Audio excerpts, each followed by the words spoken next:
She was dying and they called it justice. Lena Whitaker stood at the edge of everything she'd ever known, her skin burning with infection, her body trembling with fever, watching the doctor who could save her life turn his back and walk away.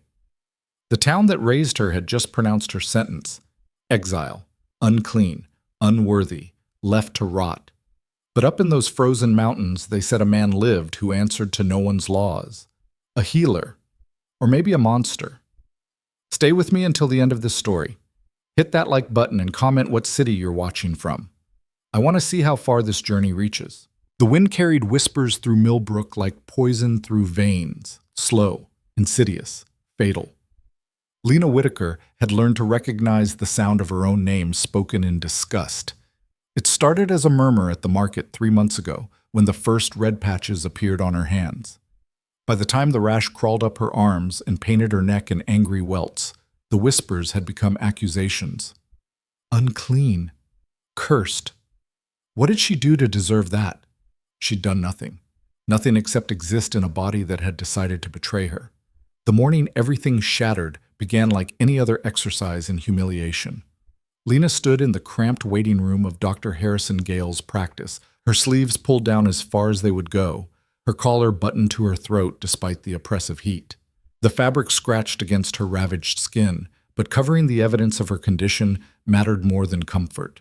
It had always mattered more than comfort. 6 other patients sat in the wooden chairs that lined the walls, their eyes fixed anywhere but on her. Mrs. Chen clutched her daughter closer when Lena shifted in her seat. Mr. Petrov actually stood up and moved to the opposite side of the room, his newspaper held like a shield. Lena's throat tightened. She focused on breathing, in through her nose, out through her mouth, the way her mother had taught her when panic threatened to swallow her whole. "You just need to see the doctor," she whispered to herself. "He'll help. He has to help." The receptionist, a pinch-faced woman named Margaret, called patients back one by one. Mrs. Chen and her daughter, Mr. Petrov. The nervous teenager with the twisted ankle, the elderly woman who came in every Tuesday like clockwork. Lena waited and waited. The clock on the wall ticked past noon. Her appointment had been at 10. "Excuse me," Lena finally ventured, approaching the desk with her hands hidden in her pockets. "I was scheduled for—" "The doctor is very busy today," Margaret interrupted, not looking up from her ledger. "You'll have to wait your turn." "I've been waiting for 2 hours." "Then you can wait longer." The casual cruelty of it stole Lena's breath. She retreated to her chair, blinking back tears that would only prove what everyone already thought, that she was weak, pathetic, deserving of whatever suffering found her. Another hour crawled by. The waiting room emptied. Even Margaret gathered her things and disappeared into the back, leaving Lena alone with the ticking clock and her own racing heartbeat. When Dr. Gale finally appeared, he stood in the doorway to the examination rooms like a judge about to deliver a verdict. He was a tall man, imposing in his pressed suit and perfectly trimmed beard. Authority radiated from him the way heat rose from summer pavement. "Miss Whitaker," he said, her name clipped and cold, "I'm afraid I need to speak with you." Hope fluttered weakly in Lena's chest. "Yes, doctor, thank you. The rash has gotten worse, and I've been having trouble—" "I won't be treating you." The words landed like a physical blow. Lena stood frozen, certain she'd misheard. I'm sorry?" "I said I won't be treating you." Dr. Gale crossed his arms, his expression carved from granite. "In fact, I can't in good conscience treat you any longer." "But you're the only doctor in Millbrook. I don't understand." "I've consulted with colleagues in the city," he continued as if she hadn't spoken. "We're in agreement that your condition is concerning. Not from a medical standpoint, but from a moral one." Lena's hands began to shake. "Moral?" "Skin conditions of this nature don't simply appear without cause, Miss Whitaker. They're manifestations of deeper corruption. Spiritual decay, if you will." He spoke with the certainty of someone who'd never questioned a thing in his privileged life. "Until you address the real source of your affliction, whatever sins or transgressions brought this upon you, no treatment I could offer would be effective." The room tilted. You think I caused this?" "I think we reap what we sow." Dr. Gale's eyes were empty of compassion, filled instead with something worse, righteousness. I recommend prayer, Miss Whitaker. Reflection. When you've purified yourself, perhaps then medical intervention would be appropriate. I can't pray away an infection, Lena's voice cracked, desperation flooding through the careful composure she'd maintained for months. Please, I'm in pain. I can't sleep. I can barely eat. My skin is… I'm aware of what your skin looks like. He took a step back, as if even this distance wasn't safe enough. That's precisely why I cannot help you. I have other patients to consider, patients whose conditions are legitimate. This is legitimate. This is real. I didn't do anything to…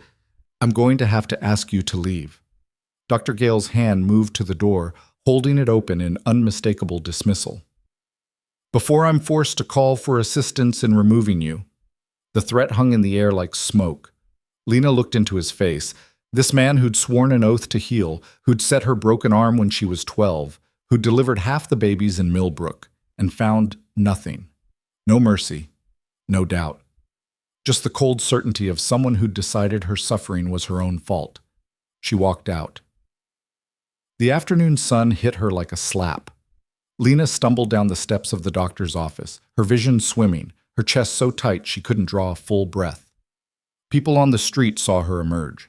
They watched her cry. Not one of them approached. Lena made it 3 blocks before her legs gave out. She caught herself against the wall of the post office, her palms scraping brick, and finally let herself break. The sobs came from somewhere deep and animal, a sound she didn't recognize as her own. Everything she'd endured, the pain, the isolation, the fear, had been bearable because she'd believed help was coming, that someone would look at her with professional detachment and fix her. That belief was gone now. Lena? She jerked upright, swiping frantically at her face. Her mother stood 3 feet away, grocery basket clutched in white-knuckled hands. Mama! The word came out broken. Helen Whitaker was a small woman made smaller by years of bowing to other people's expectations. She'd once had dreams, Lena knew, once been bright and bold. But Millbrook had a way of sanding down anyone who shone too bright, and her mother had learned to make herself gray. What are you doing out here? Helen's eyes darted to the people passing by, cataloging their stares. People are looking. Dr. Gale won't see me anymore. Her mother's face went carefully blank. What do you mean? He refused to treat me. He said my condition is my own fault, that I need to… Lena's voice broke again. She pressed her hand to her mouth, trying to hold back the tears. Mama, I don't know what to do. Helen was quiet for a long moment. When she finally spoke, her voice was barely audible. Maybe he's right. The world stopped. What? Maybe there's something you need to address first. Her mother wouldn't meet her eyes. Before you can get better. These things don't just happen, Lena. There's usually a reason. You think I did something to deserve this? Lena's voice rose, drawing more stares. She didn't care anymore. You're my mother. I'm trying to help you see reason. Reason? Reason? Lena laughed, a harsh sound that tasted like ash. I'm sick, Mama. I'm in pain. And everyone has decided that's somehow my fault. Lower your voice. Helen's hand shot out, gripping Lena's wrist. Her touch against the raw skin sent lightning bolts of agony up Lena's arm. You're making a scene. Lena yanked herself free. Let them stare. Let them think whatever they want. It doesn't matter anymore. Of course it matters. We have to live in this town. You have to live in this town. The words came from somewhere deep and final. I'm done. She turned and walked away, ignoring her mother's sharp intake of breath, ignoring the whispers that rose in her wake. The Whitaker house sat at the edge of Millbrook, a small cottage that had always felt more like a cage than a home. Lena moved through it like a ghost, gathering what little she could carry. 2 changes of clothes. The money she'd saved working at the mill before her hands became too painful to operate the machines. A canteen. Matches. Her mother stood in the doorway of Lena's room, watching. Where will you go? Lena didn't answer. She wasn't sure herself. Not yet. Just away. Somewhere that wasn't here. Lena, please, think about this. I have. She cinched her small pack closed. I've thought about nothing else for months. How to make myself smaller. How to apologize for existing. How to fix something that was never my fault to begin with. She finally looked at her mother. I'm done thinking like that. There are rules, expectations. Rules that don't protect me. Expectations that crush me. Lena shouldered her pack. I'd rather die out there than die in here. The words hung between them, terrible and true. Helen's face crumpled. For a moment, Lena thought she might reach out, might say something that would bridge the chasm that had opened between them. But her mother's hands remained at her sides, twisted in her apron. If you leave like this, Helen whispered, people will say, they'll say even worse things. Then let them. Lena walked past her mother, through the small kitchen where they'd shared 1,000 silent meals, out the door into the cooling evening air. She didn't look back. Night found her at the base of the Greystone Mountains, staring up at peaks that disappeared into darkness. The stories about these mountains were older than Millbrook itself, about the man who lived up there, far from civilization, from rules, from the judgment of people who believed suffering was moral instruction. Elias Vance. Some called him a healer.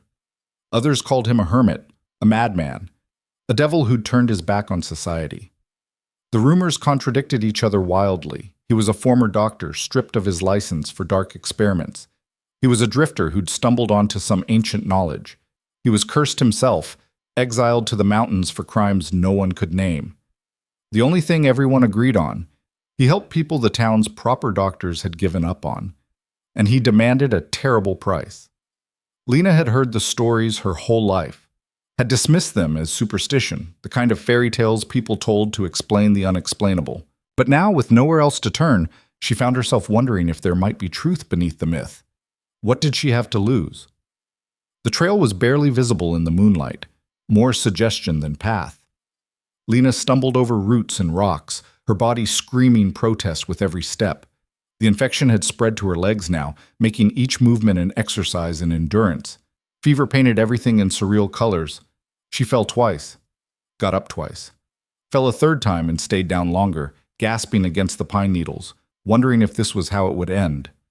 Not in her bed, not surrounded by people who'd loved her once upon a time, but alone in the dark with nothing but her own stubborn refusal to quit.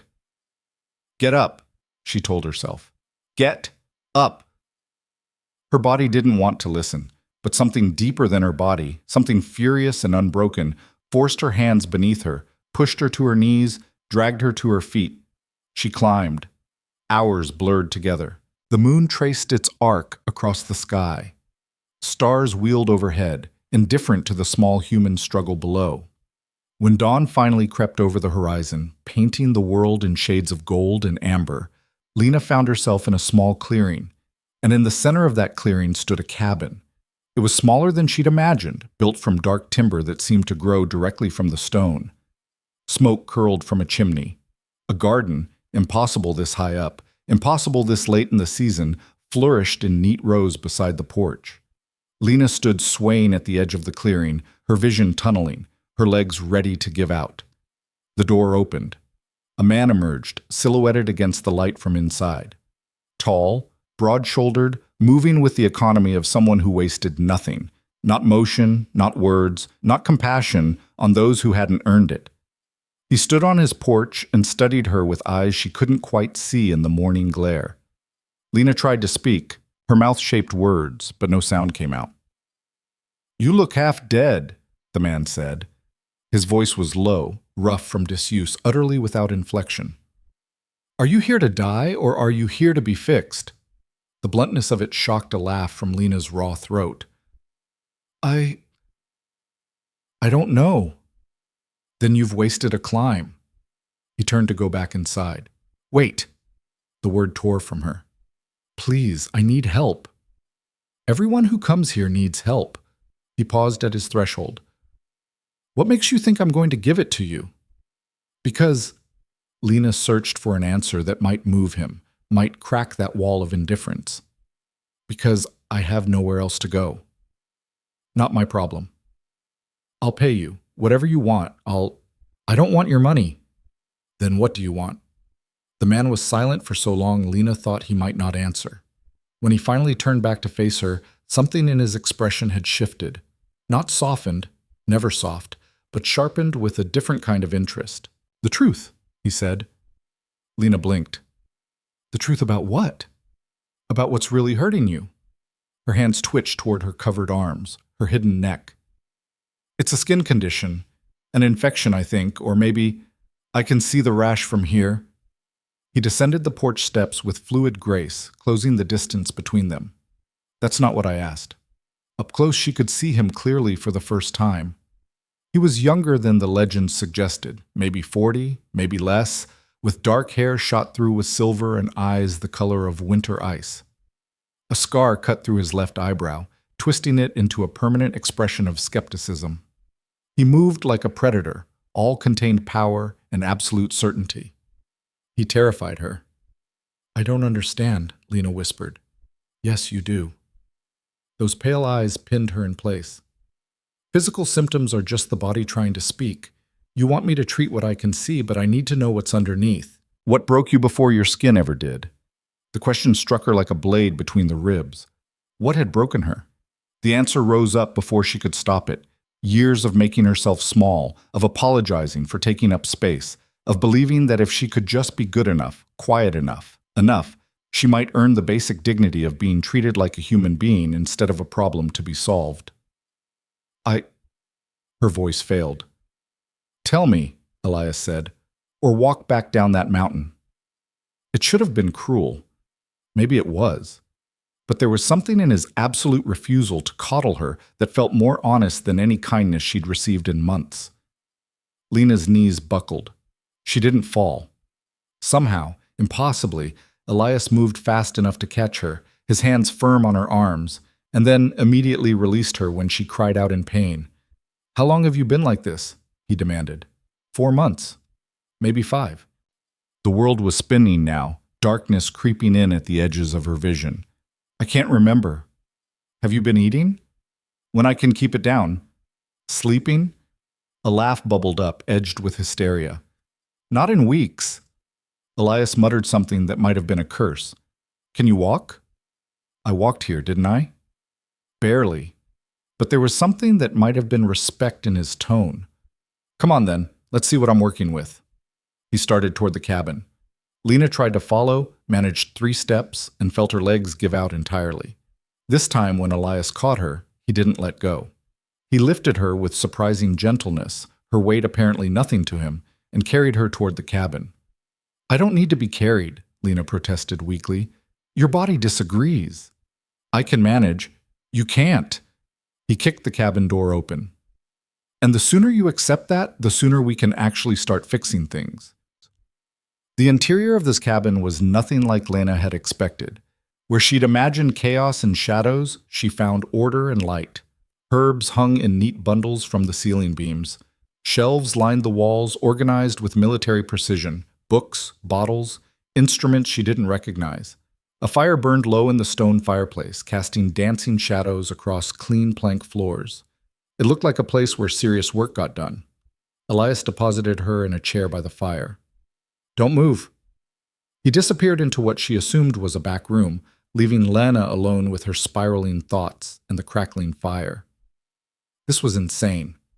She'd climbed a mountain to find a man she didn't know, whose reputation was built on rumor and fear, and now she was sitting in his home, completely at his mercy. What had she been thinking? Elias returned with a large basin, clean cloths, and several glass bottles. He set them on a low table beside her chair, with meticulous care.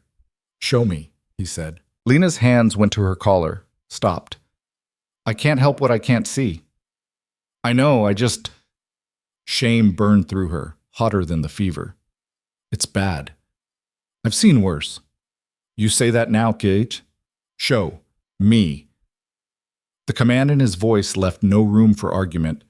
With shaking hands, Lena unbuttoned her collar, pushed back her sleeves, revealed the angry red landscape that had taken over her body. Elias's expression didn't change. He simply leaned forward, studying her skin with clinical detachment. "Does it hurt?" he asked.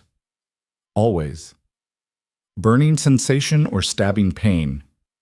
"Both. It depends." "Any discharge?" Lena's face heated.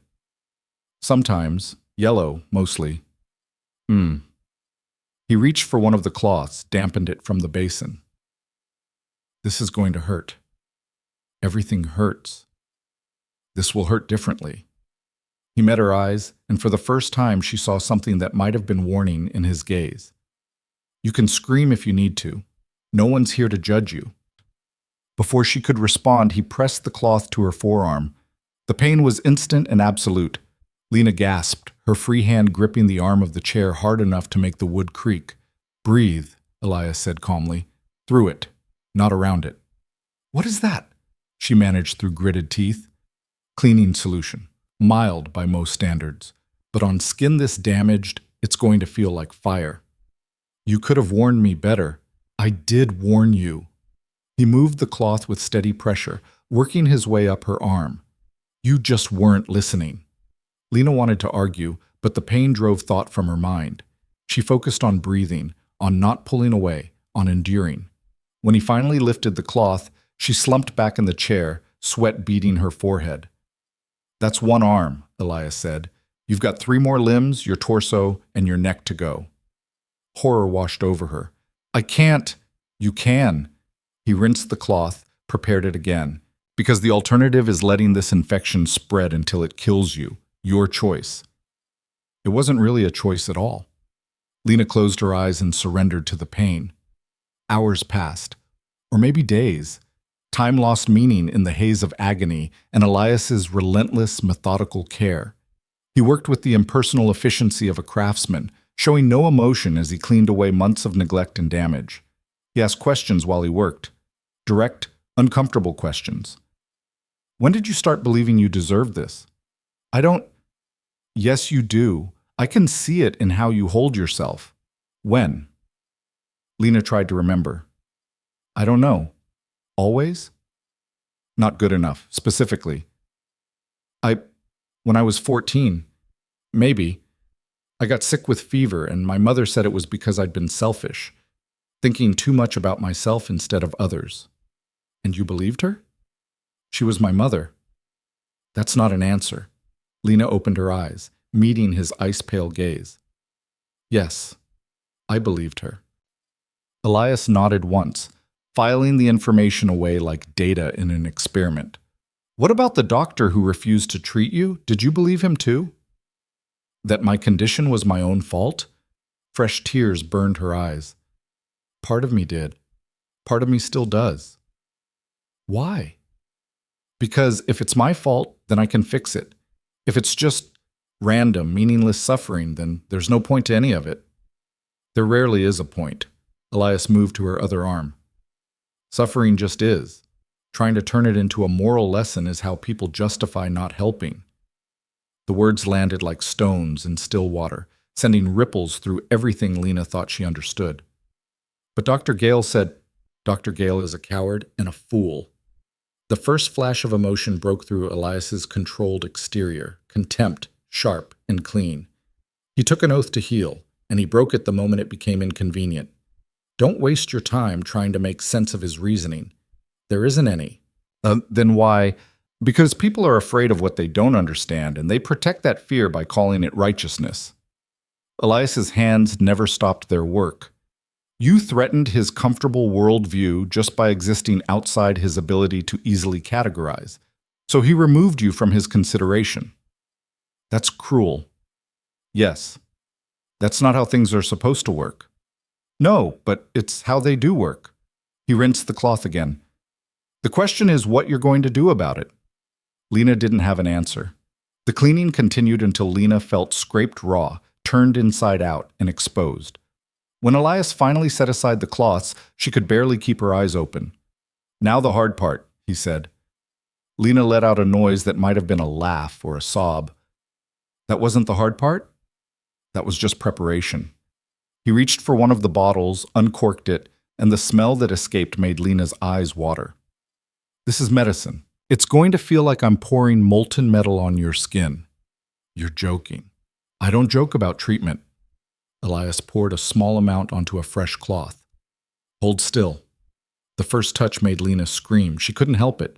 The sound tore from her throat, animal and raw.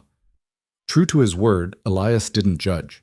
He simply kept working, coating every inch of damaged skin with the burning medicine while Lena gripped the chair and wept.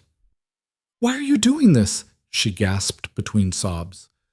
"Why help me?" Elias paused, considering. "Because you climbed a mountain while dying to ask for it.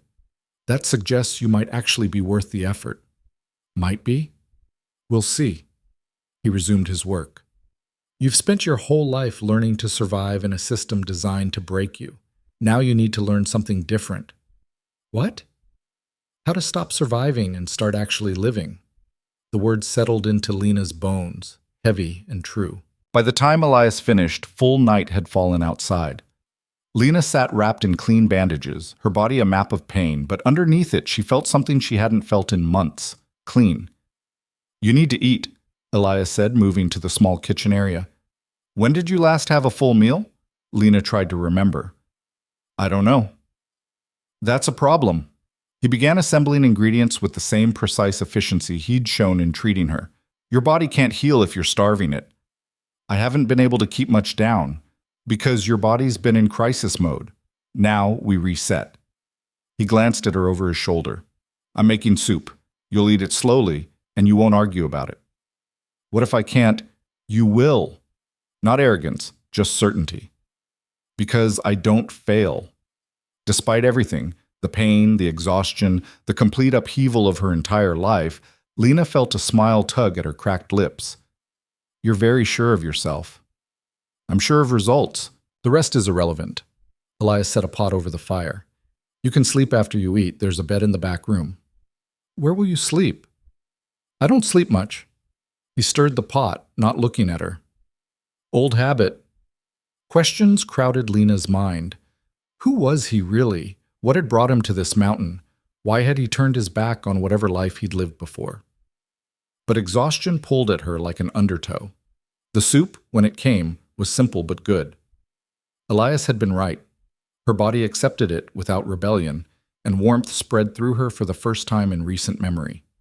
"Tomorrow," Elias said as she ate, "we start the real work." Lena lowered her spoon. "What was today?" "Today was stabilization. Tomorrow we figure out if you can actually do what needs to be done." "Which is?" Those winter pale eyes fixed on her with uncomfortable intensity. "Rebuild yourself from the ground up.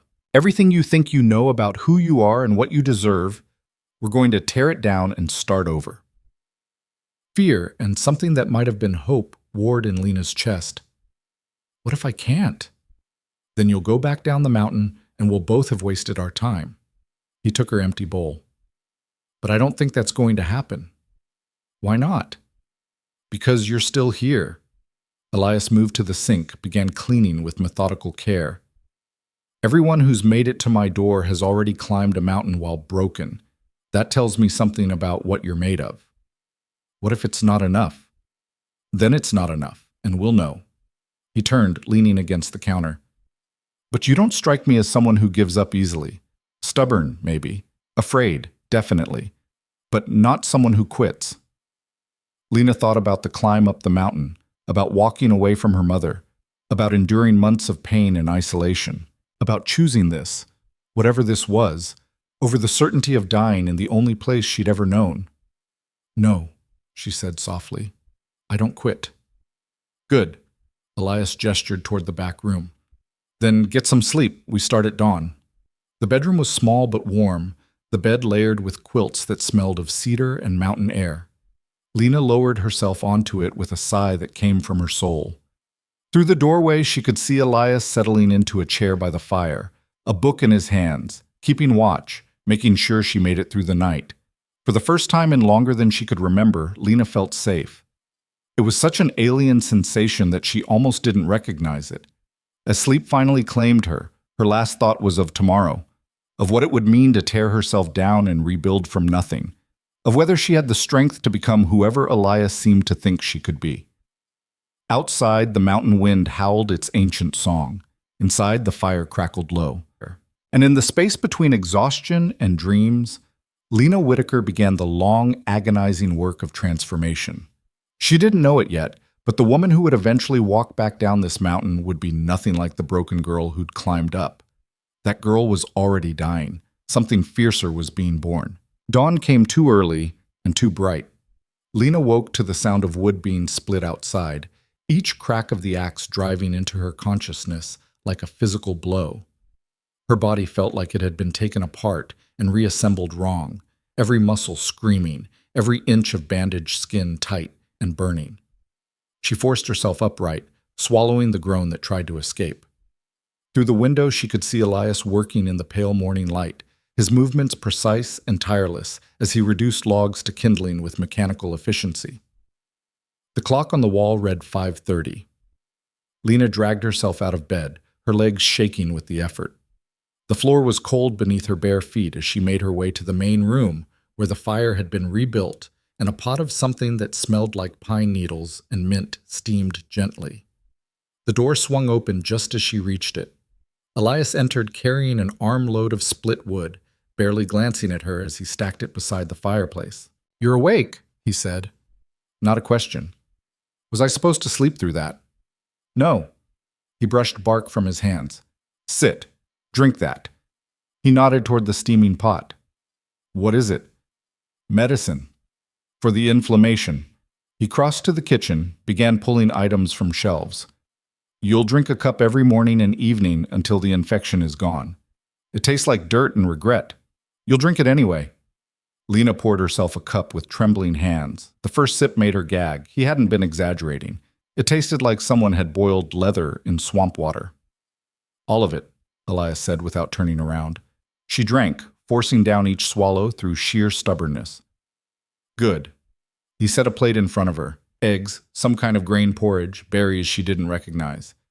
Eat slowly. Your stomach isn't ready for volume yet. Lena picked up the fork, realized her hands were shaking too badly to use it properly. Frustration burned through her. I can't. Your hands are weak from malnutrition and infection. Elias sat across from her with his own plate. They'll strengthen as you heal. For now, use both hands on the fork if you need to. The casual acknowledgement of her limitation without judgment made something in Lena's chest loosen. She gripped the fork with both hands like a child and ate. The food was plain but good. Her stomach accepted it cautiously.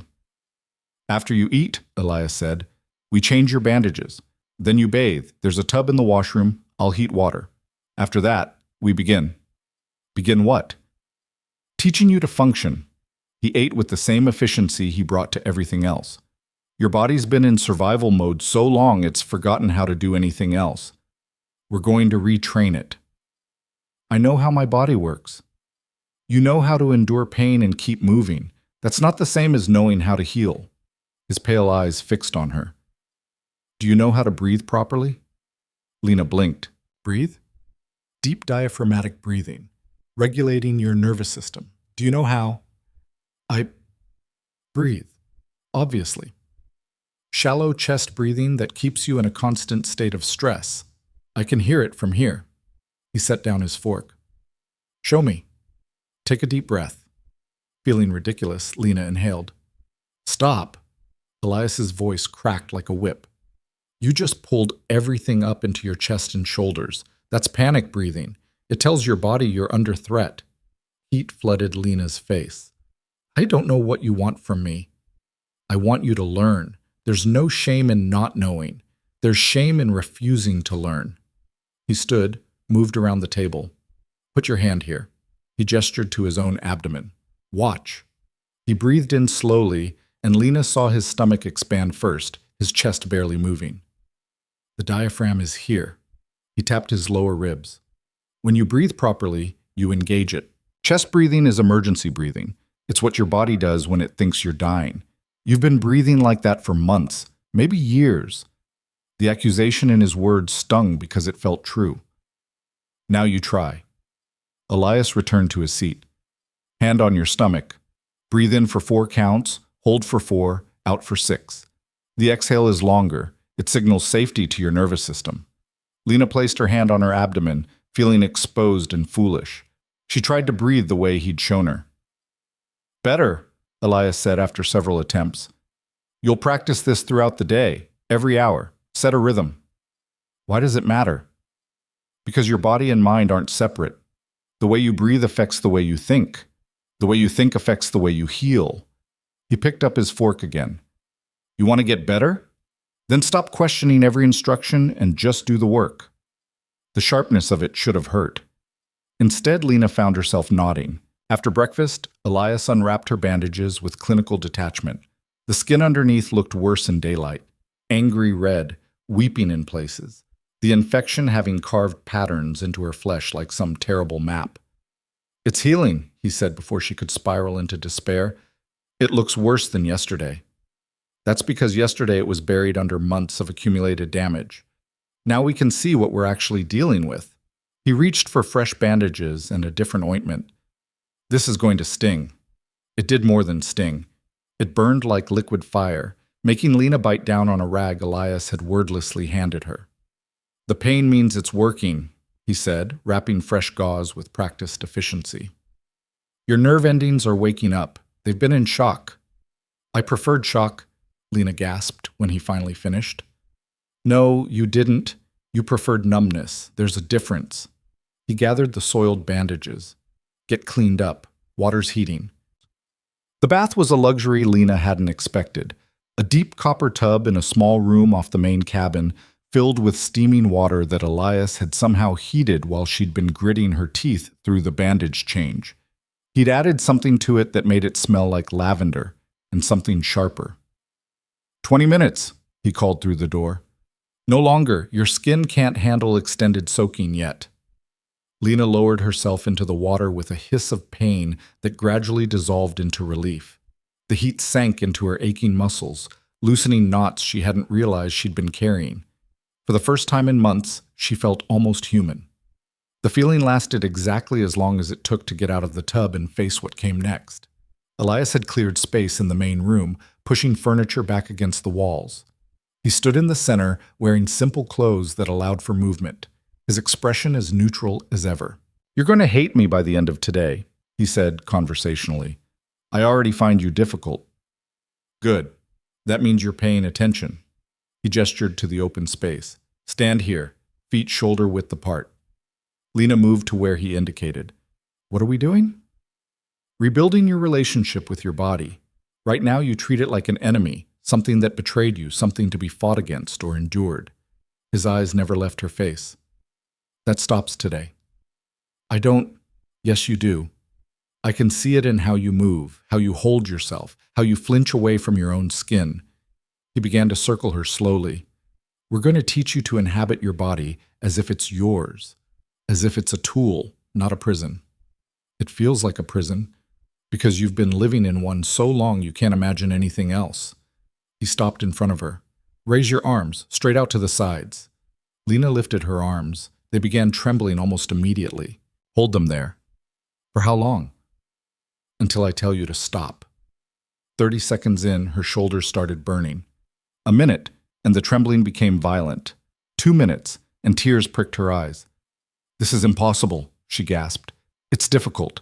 That's not the same as impossible. Elias's voice remained maddeningly calm.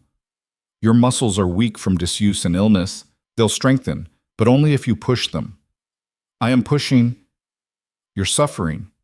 Again, not the same thing. He moved closer. Suffering is passive. It's something that happens to you. Pushing is active. It's something you choose. What's the difference when it hurts either way? The difference is who's in control. The words hit Lena like cold water. Her arms were shaking so badly she could barely keep them level, but something in Elias's statement made her set her jaw and hold on. There, he said softly. That's the difference. Feel it. She did feel it, the shift from this is being done to me to I am doing this. It was subtle, but unmistakable. Lower your arms. Lena dropped them with a gasp of relief, blood rushing back into stressed muscles. Again, Elias said. What? Raise your arms. We're doing this 5 more times. I can't. You can. You just proved it. No sympathy in his voice, but no cruelty either. Just expectation. Again. By the 5th round, Lena was crying openly, her whole body shaking with effort, but she held her arms up until Elias told her to lower them. Why are you doing this? She demanded. anger finally breaking through. What's the point of torture? The point is showing you that you're stronger than you think you are. That pain doesn't mean failure. That your body can do hard things if you stop treating it like it's already broken. He handed her a cup of water. Drink, then we move on. Move on to what? Balance exercises, then we work on posture. After that, I'm going to teach you how to fall without hurting yourself. Why would I need to know how to fall? Because you're going to fall a lot before you learn to stand properly. Elias moved to the center of the room again, and I'd rather you learn to do it safely. The day unfolded in a relentless pattern of discomfort and adaptation. Elias pushed her through exercises that seemed designed to expose every weakness, every limitation. He made her stand on one leg until she collapsed, made her hold positions that set her muscles on fire, taught her to fall and roll over and over until she could do it without thinking. And through it all, he never once let her retreat into victimhood. Stop apologizing, he snapped when she said sorry for the dozenth time. You're defaulting to learned helplessness. Stop it. He pulled her back to her feet after a particularly awkward fall. You haven't done anything wrong. You're learning. That's the point. I feel useless. Your feelings aren't facts. You feel useless because you've been trained to feel that way. Doesn't make it true. His hand on her shoulder was firm, grounding. Again. By midday, Lena could barely stand. Elias called a halt, fed her soup and bread, made her drink more of the terrible medicine. Rest for an hour, he said. Then we continue. Continue with what? You've already destroyed me. That was warm-up. He collected their bowls. This afternoon we work on your mind. Lena's head snapped up. What? Your body's starting to wake up. Now we need to address the thoughts that are keeping you sick. He met her eyes across the table. The ones that tell you you deserved this. That you're broken. That you're less than human because you couldn't meet impossible standards. Fear spiked through her. I don't want to talk about that. I know, we're going to anyway. You can't make me. You're right. I can't make you do anything. Elias leaned back in his chair. You can walk out that door anytime you want. Go back down the mountain, return to people who've proven they don't care if you live or die. That's your choice. That's not fair. Nothing about this is fair, but it's real. His voice gentled slightly. You came here because you wanted to change. Change is uncomfortable. It's supposed to be. If it wasn't, you would have done it already. Lena stared at her hands, wrapped in clean bandages, trembling from exhaustion. He was right, and she hated it. What do you want me to say? She whispered. I want you to tell me the truth about why you think you got sick. I don't know why. Yes, you do. You might not understand the medical mechanism, but you know what broke inside you first. Elias's eyes were unrelenting.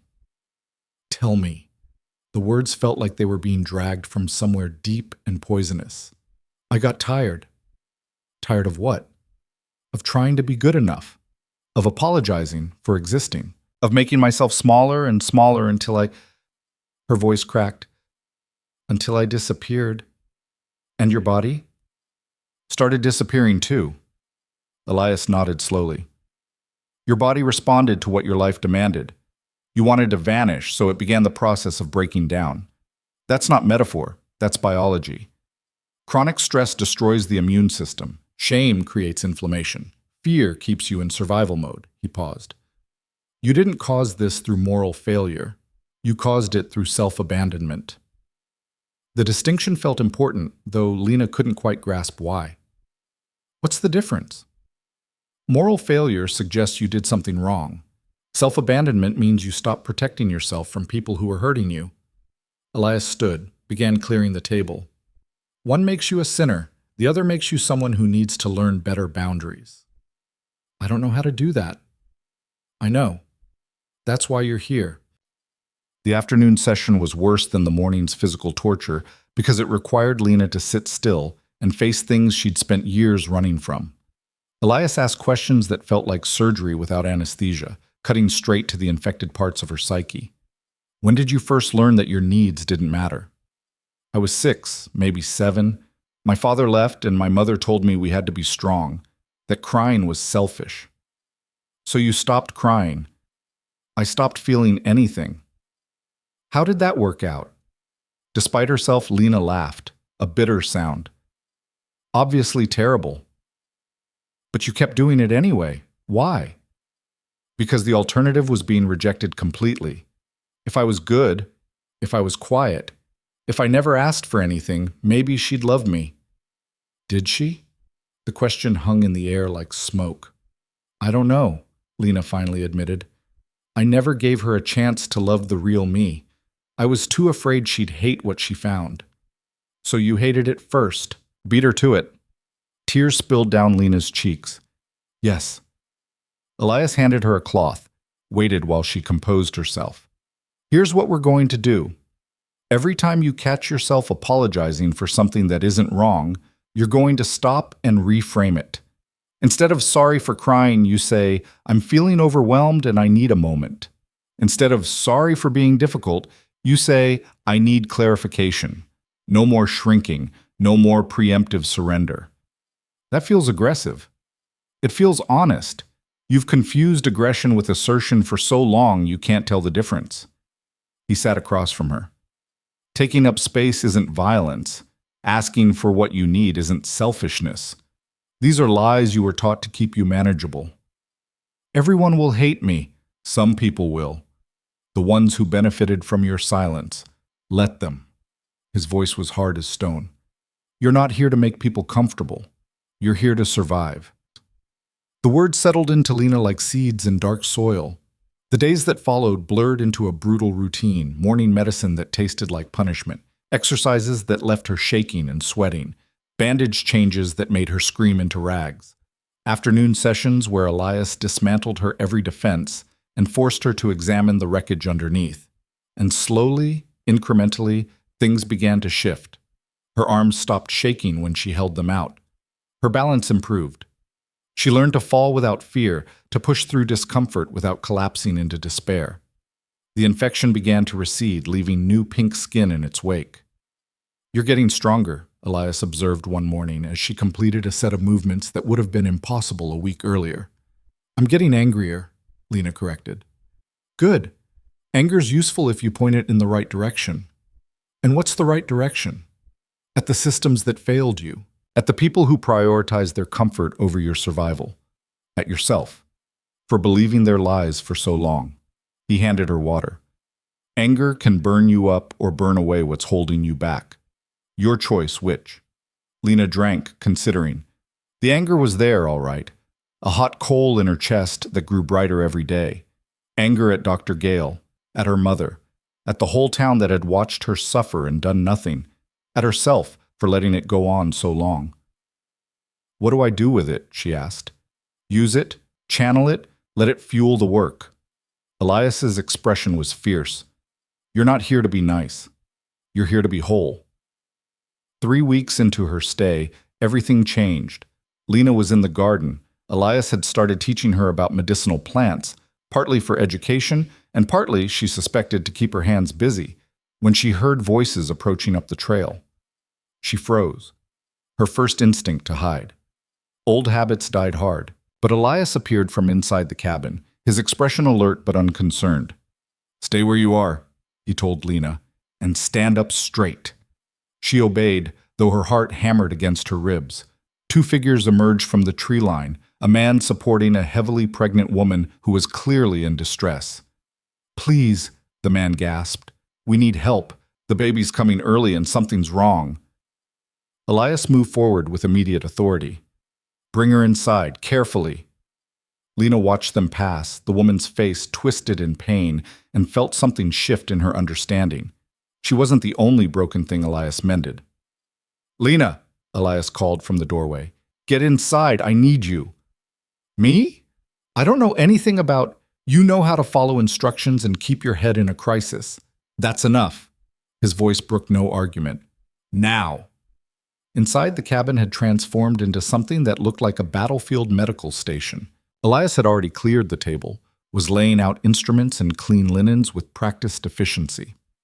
The pregnant woman, Marisol, her husband called her, was crying softly, clutching her distended belly. How far along?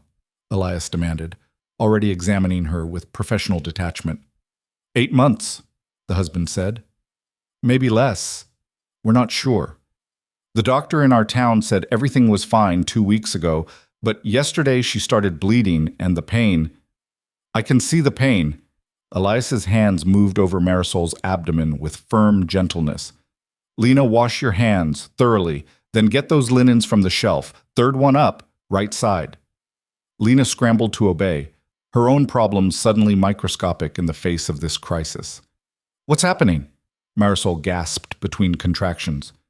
Your body's trying to deliver early. Could be a dozen reasons why. Elias's voice was calm, grounding. Right now, reasons don't matter. Getting you and this baby through safely does. Is she going to be okay? The husband asked, his face gray with terror. If you let me work instead of hovering. Elias glanced at him. Sit over there. Stay out of the way. If I need you, I'll say so. The man retreated to a chair, looking grateful to be given clear instructions. Lena. Elias gestured her over. Watch what I'm doing. You're going to assist. I can't.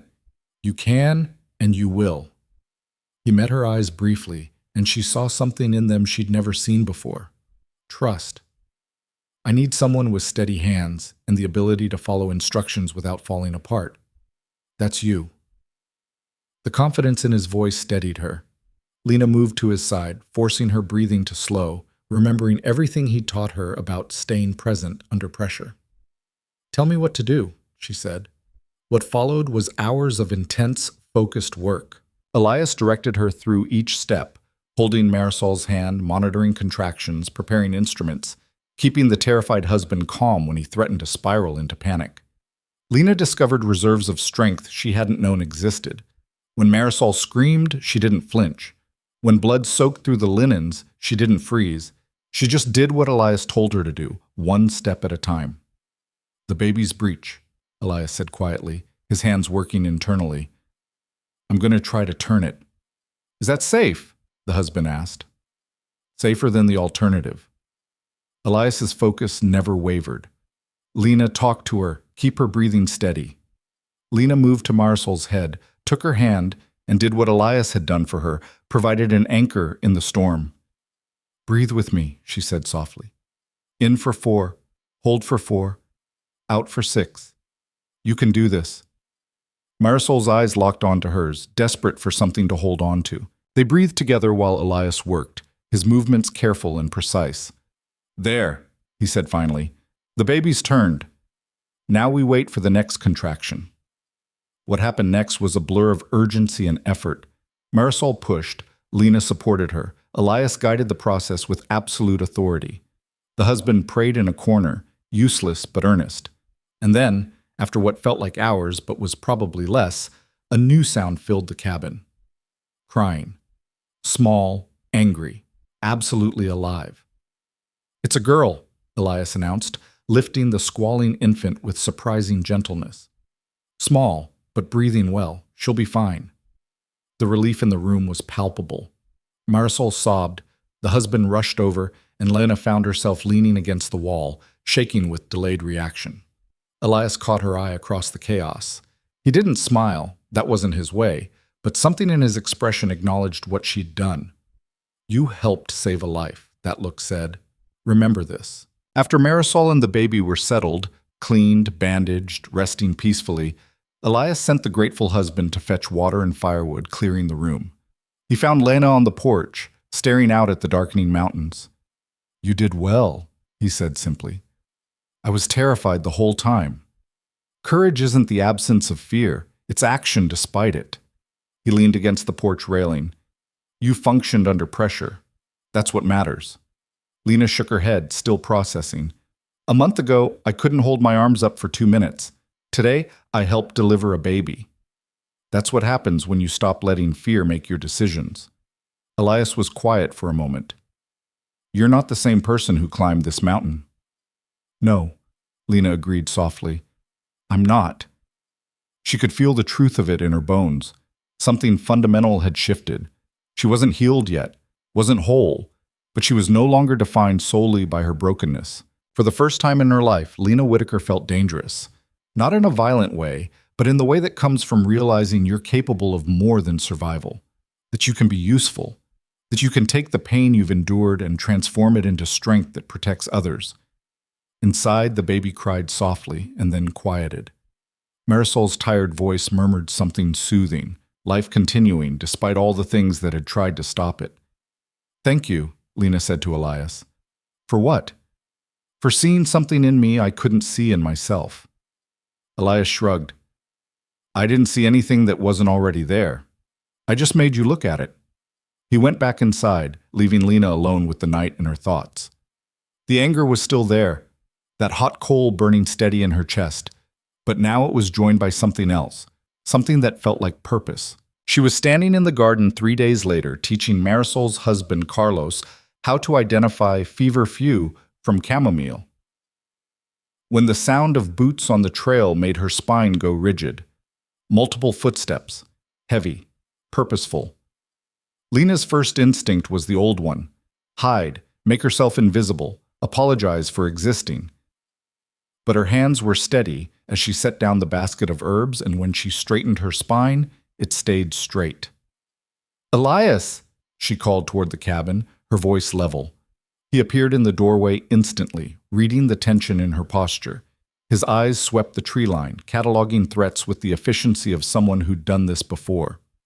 "How many?" he asked quietly. "I'm not sure. At least 4, maybe more." Carlos moved closer to the cabin where Marisol and the baby rested. His protective instinct was obvious, but so was his fear. He was a farmer, not a fighter. The footsteps grew louder, closer. Then they emerged from the trees. 5 men, led by someone Lena recognized with a jolt of sick familiarity. Dr. Harrison Gale. He looked exactly as he had the day he'd turned her away. Pressed suit, trimmed beard, eyes full of righteous certainty. Behind him walked Thomas Reed, the town magistrate, and 3 other men Lena knew by sight, if not by name. Council members. Men of influence. Men who'd watched her suffer and done nothing. "Elias Vance," Dr. Gale called out, stopping at the edge of the clearing. He spoke as if addressing a public gathering, his voice carrying. "We need to have a conversation." Elias descended the porch steps with deliberate slowness, putting himself between the visitors and the cabin. Lena noticed he'd positioned himself so he could see everyone. The men, the cabin, her, always calculating angles. "We don't have anything to discuss," Elias said. His voice was flat, bored even. "You're on my land. Leave." "This isn't about property rights." Magistrate Reed stepped forward, a document clutched in his hands. "We have concerns about the services you're providing up here." "Services?" Elias's eyebrow rose fractionally. "I help people who ask for help. What's your concern?" "The nature of that help." Dr. Gale's eyes swept the clearing, landing on Lena with something that might have been surprise. She saw him notice her upright posture, her clear eyes, the healthy color that had returned to her skin. "We've received reports of unorthodox practices, dangerous medical procedures performed without proper credentials or oversight." "Reports from whom?" Elias asked. "Because the only people who know what happens on this mountain are people I've treated, and I don't recall any of them complaining." "That's precisely the problem," Dr. Gale's voice took on a lecturing tone. "People in desperate circumstances can't make rational decisions. They're vulnerable to exploitation, to false promises, to actual results," Lena heard herself say. All eyes turned to her. She felt the weight of their stares, judgment, surprise, disgust barely concealed behind civilized masks. The old Lena would have wilted, would have apologized and retreated. This Lena took 3 steps forward and met Dr. Gale's eyes without flinching. "Miss Whitaker." His tone dripped with false concern. "I'm relieved to see you're alive. We were worried when you disappeared. You refused to treat me." Her voice was steady, clear. "You told me my condition was my own moral failing and sent me away to die. I made a professional medical decision. You made a cowardly decision." The words came out sharp as broken glass. "You were afraid of what people would think if you treated someone like me. So you hid behind righteousness and let me suffer." Dr. Gale's face flushed. "How dare you?" "How dare I what? Tell the truth?" Lena felt something fierce and bright burning in her chest. Look at me, doctor. Really look. Do I look like someone who's being exploited? He did look, and she saw the calculation in his eyes, saw him trying to reconcile the broken girl he'd dismissed with the woman standing before him now. Physical improvement doesn't negate ethical concerns, Magistrate Reed interjected smoothly. Mr. Vance is not a licensed physician. He has no legal right to practice medicine in this territory. And yet he's better at it than your licensed physician, Lena shot back. That's not for you to judge. I'm the one who was dying. I'm the one who climbed this mountain because I had no other choice. Who better to judge? Elias's hand touched her elbow lightly.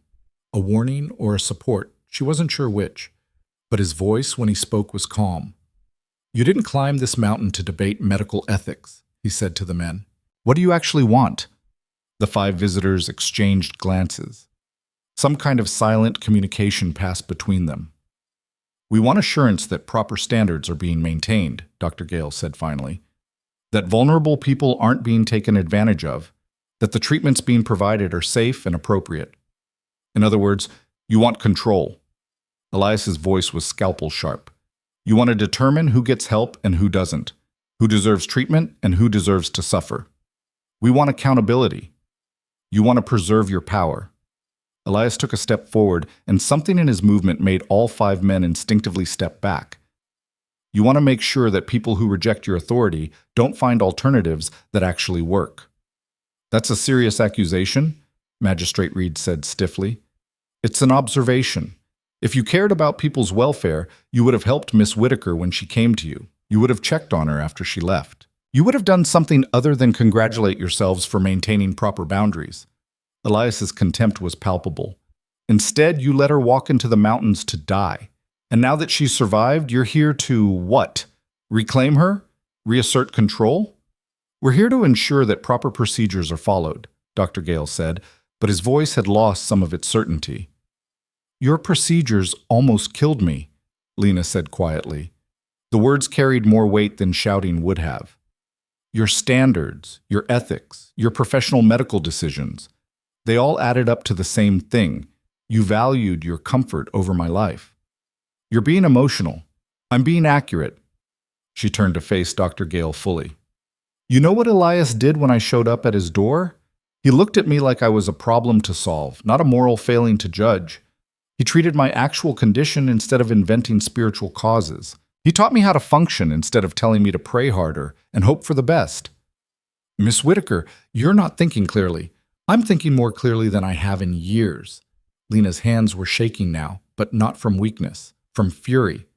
And I'm done being told that my clarity is confusion, that my health is suspicious, that my recovery is somehow evidence of corruption. One of the other men, Lena recognized him as Councilman Porter, spoke up for the first time. What about her? He pointed toward the cabin. We heard there's a woman who just gave birth up here. Is that true? Elias's expression went very still. What business is that of yours? If a woman delivered without proper medical supervision, she had excellent medical supervision. She had me. You're not a doctor. I'm better than the doctor who would have let complications kill her and her baby rather than admit a woman in labor through his door. Elias's voice could have cut stone. Where were all of you when she needed help? Where was your concern for proper procedures then? The men had no answer for that. I want to see her, Dr. Gale said suddenly. I want to examine the woman and child, verify they're receiving appropriate care. No. Elias's response was immediate and absolute. You can't refuse. I can, and I am. You have no authority here. You have no jurisdiction. You have nothing but your inflated sense of importance and a piece of paper that means exactly nothing on this mountain. Magistrate Reed raised the document he'd been holding. This is a writ of concern signed by the Territorial Medical Board. It gives us the authority to investigate reports of medical malpractice and, if necessary, remove patients from dangerous situations. Let me see that. Elias crossed the distance in 3 strides, snatched the paper from Reed's hands, and scanned it with clinical efficiency. After a moment, he laughed, a harsh, humorless sound. This isn't worth the paper it's printed on. It requires evidence of immediate harm, which you don't have. It requires testimony from the patients themselves, which you haven't obtained, and it requires approval from a territorial judge, which, he tapped a section of the document, you conveniently forgot to get. Magistrate Reed's face went pale. That's a technicality. That's the law. You're the magistrate. You should know better. Elias tossed the paper back at him. You came here with false authority, trying to intimidate people into compliance. That's not oversight. That's abuse of power. The 5 men shifted uncomfortably. Their righteous certainty was cracking. Even so, Dr. Gale tried again, we have a responsibility to ensure that you have a responsibility to leave. Elias's patience had clearly run out. Now, before I decide that 5 men trespassing on private property with forged documents represents a threat. Are you threatening us? Porter blustered. Yeah. I'm informing you of facts. You're on my land without permission. You've presented fraudulent legal documentation, and you're harassing people under my protection. His voice went very quiet. Leave now, and we'll call it a misunderstanding. Stay, and I'll treat you like the threat you are. There was something in Elias's stillness that spoke of capability, of training and experience that went beyond herbalism and mountain living. The men saw it too, saw something in him that suggested violence wouldn't be unfamiliar territory. This isn't over, Dr. Gale said, but he was already backing away. Yes, it is. Elias didn't move, didn't pursue. He just watched them retreat like prey animals, realizing they'd cornered a predator by mistake. And if any of you come back without proper legal authority and a damn good reason, you won't like what happens next. The 5 men turned and disappeared into the trees, their departure less organized than their arrival. Silence settled over the clearing like snow. Lena realized she was shaking. Carlos had emerged from the cabin, standing guard at the door with a piece of firewood gripped like a weapon. Inside, she could hear Marisol's voice, soothing the baby. Are they gone? Carlos asked. For now. Elias turned back toward the cabin, his movements betraying nothing of what he might be feeling. But they'll be back. Men like that always come back. What do we do? Lena asked. We prepare. He climbed the porch steps, and we make sure that when they return, we're ready. But preparation would have to wait, because the confrontation wasn't over. That night, after Carlos had helped Elias reinforce the cabin's doors, and Marisol had fallen into exhausted sleep, Lena sat by the fire, unable to rest. The encounter kept replaying in her mind, the look on Doctor Gale's face when he'd seen her healthy and strong, the magistrate's attempt to use false authority, the way all 5 men had backed down when confronted with their own hypocrisy. She should have felt triumphant. Instead, she felt hollow. You're thinking too much, Elias said from his chair across the room. They're going to come back with real authority next time. Probably. And then what? They take me back to Millbrook? Force Marisol into Dr. Gale's care? They'll try. Elias set down the medical journal he'd been reading. Question is, what are you going to do about it? Lena looked up sharply. What can I do? They have the law. They have power. That's not the same as being right. He leaned forward, firelight casting shadows across his scarred face. You stood up to them today, spoke truth when it would have been easier to stay silent. That mattered. It didn't change anything. It changed you. That's more important than you think. Before Lena could respond, a sound outside made them both freeze. Footsteps on the porch. A knock on the door. Elias was on his feet instantly, one hand moving to something behind his chair. A rifle, Lena realized with a jolt. Who's there? He called. It's Helen Whitaker. The voice was small, uncertain. I need to see my daughter. Lena's heart stopped. She looked at Elias, who looked back at her with a question in his eyes. Your choice, that look said. Your mother, your decision. Lena stood on trembling legs and opened the door. Her mother stood on the porch looking smaller than Lena remembered. Helen Whitaker had always been a diminutive woman, but now she seemed to have folded in on herself even further. Her clothes were travel-worn, her face drawn with exhaustion. Mama, Lena breathed. I had to see you. Helen's eyes swept over Lena, taking in the changes. They said you were here, that you'd recovered. I had to know if it was true. It's true. Lena didn't move from the doorway. didn't invite her inside. "What are you doing here? Can we talk, please?" Helen glanced past Lena at Elias, who watched from beside the fireplace with predatory stillness. Alone? Every instinct in Lena screamed warnings, but something else, something newer and stronger, wanted answers. "Come in," she said finally. "But Elias stays." Helen hesitated, then nodded and entered the cabin. She sat in the chair Lena had vacated, her hands twisted in her lap. "You look well," she said quietly. "I am well. No thanks to you." The bluntness made Helen flinch. "Lena, I know you're angry." "Angry doesn't begin to cover it." Lena remained standing, arms crossed. "You told me to make myself small. You agreed with Dr. Gale when he said my condition was my fault. You let me walk away to die rather than defend me. I was afraid of what? Of people talking? Of losing your standing in town?" Lena's voice rose. "I was your daughter. I was dying, and you chose your reputation over my life." "It wasn't that simple." "Yes, it was." The words came from somewhere deep and certain. "You had a choice between protecting me and protecting yourself. You chose yourself." Helen's face crumpled. Tears streaked down her cheeks. "You don't understand what it's like. A woman alone in that town. If I'd defended you, they would have turned on me too. I'd have lost everything." "I lost everything anyway." Lena's hands were shaking now. "I lost my health, my home, my mother. What did you keep that was worth that price?" Silence filled the cabin. Even the fire seemed to quiet. "I came here to warn you," Helen said finally, her voice barely above a whisper. "Warn me about what?" "Dr. Gale isn't going to let this go. Neither is the magistrate." Helen looked up, meeting Lena's eyes for the first time. "They're gathering support, building a case that this place is dangerous, that you and the other woman need to be removed for your own protection. They have no right. They have power, and they're going to use it." Helen's voice turned urgent. "They're planning to come back in 3 days with a territorial marshal. They'll have real authority then, legal standing to remove you by force if necessary." "Then let them try." Lena's jaw set. "I'm not going back." "Lena, please, be reasonable. If you resist, they'll arrest you. Maybe arrest him too." She gestured at Elias. "Come home willingly. Show them you're recovered. Prove them wrong. By submitting to their authority? By pretending the system that tried to kill me deserves my compliance?" Lena shook her head. "No, I'm done being reasonable on other people's terms.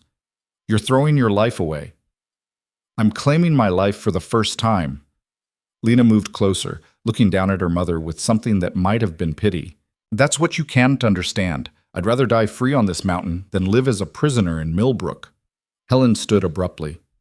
"Then you're a fool. You always were too stubborn for your own good." "Better stubborn than broken." The words hung between them like a blade. "Is that what you think I am?" Helen's voice shook. "Broken? I think you bent so far to fit other people's expectations that you forgot what shape you used to be." Lena's anger was giving way to something sadder. "I think you taught me to do the same thing, and it almost killed me." Helen's hand rose to her mouth. Fresh tears spilled over. "I'm sorry," she whispered. "I'm so sorry, Lena. I was wrong. About all of it." The apology should have felt like victory. Instead, it just felt hollow. "Are you sorry enough to stand with me when they come back?" Lena asked. "Are you sorry enough to tell them the truth? That Dr. Gale failed me, that the town failed me, that sending me away was cruelty disguised as propriety?" Helen's silence was answer enough. "That's what I thought." Lena moved to the door, opened it. "You should go, Mama, before it gets too dark to find the trail." "Lena, go, please." Helen gathered herself with visible effort, crossed to the door. She paused at the threshold, one hand on the frame. "For what it's worth," she said softly, "I'm proud of who you've become, even if it terrifies me." Then she was gone, disappearing into the gathering darkness. Lena closed the door and leaned against it, her whole body shaking with the aftermath of adrenaline and emotion. "That was harder than facing the men this morning," she said. "Of course it was. Elias hadn't moved from his position by the fire. They were strangers trying to control you. She's your mother failing to protect you. One's infuriating, the other's devastating. She warned us about the marshal. That was something, at least. He set the rifle aside. 3 days isn't much time to prepare. Prepare how? If they come with legal authority. Then we make sure our position is legally sound too. Elias crossed to a shelf, pulled down a metal box. I've been on this mountain for 7 years. I own this land outright, deed filed with the territorial office. No one has legal standing to remove me from my property. What about removing me? That's trickier. He opened the box, sorted through papers. But there might be a way around it. What way? Elias looked up at her, something calculating in his pale eyes. How do you feel about becoming my apprentice? Officially? Lena blinked. Your what? Medical apprenticeships are legal in this territory. If you're formally under my instruction, learning a trade, they can't claim I'm exploiting you or that you're here against your will.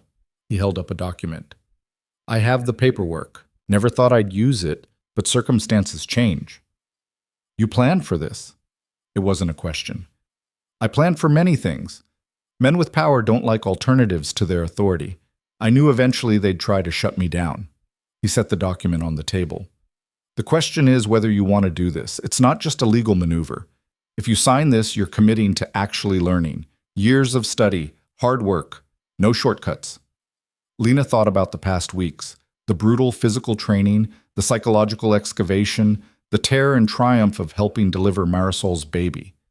Thought about the woman she'd been when she climbed this mountain and the woman she was becoming. Yes, she said. I want to learn. Elias nodded once, satisfied. Then we have 3 days to make you competent enough to convince a marshal that you're here by choice and purpose. Is that even possible? You helped save a life a few days ago. You stood up to 5 men who tried to intimidate you. You confronted your mother and set boundaries. His expression was fierce. You're already more capable than you think. Now we prove it to people who don't want to believe it. The next 3 days were a whirlwind of intensive training. Elias pushed Lena harder than he ever had before, drilling her on medicinal plants, basic anatomy, emergency procedures. He made her practice bandaging until she could do it blindfolded, made her recite the properties of dozens of herbs until she could identify them by smell alone. And through it all, he taught her how to present herself, how to stand with authority, how to answer questions directly and without apology, how to make people see her competence instead of their prejudices. You're not trying to convince them you're perfect, he said during one late-night session. You're trying to convince them you're legitimate. There's a difference. Marisol and Carlos helped where they could. Marisol, recovered enough to move around, shared her own story. How the doctor in her town had dismissed her concerns about her pregnancy. How she'd nearly died because no one would listen to a farmer's wife who insisted something was wrong. They don't care about truth, she told Lena. They care about control.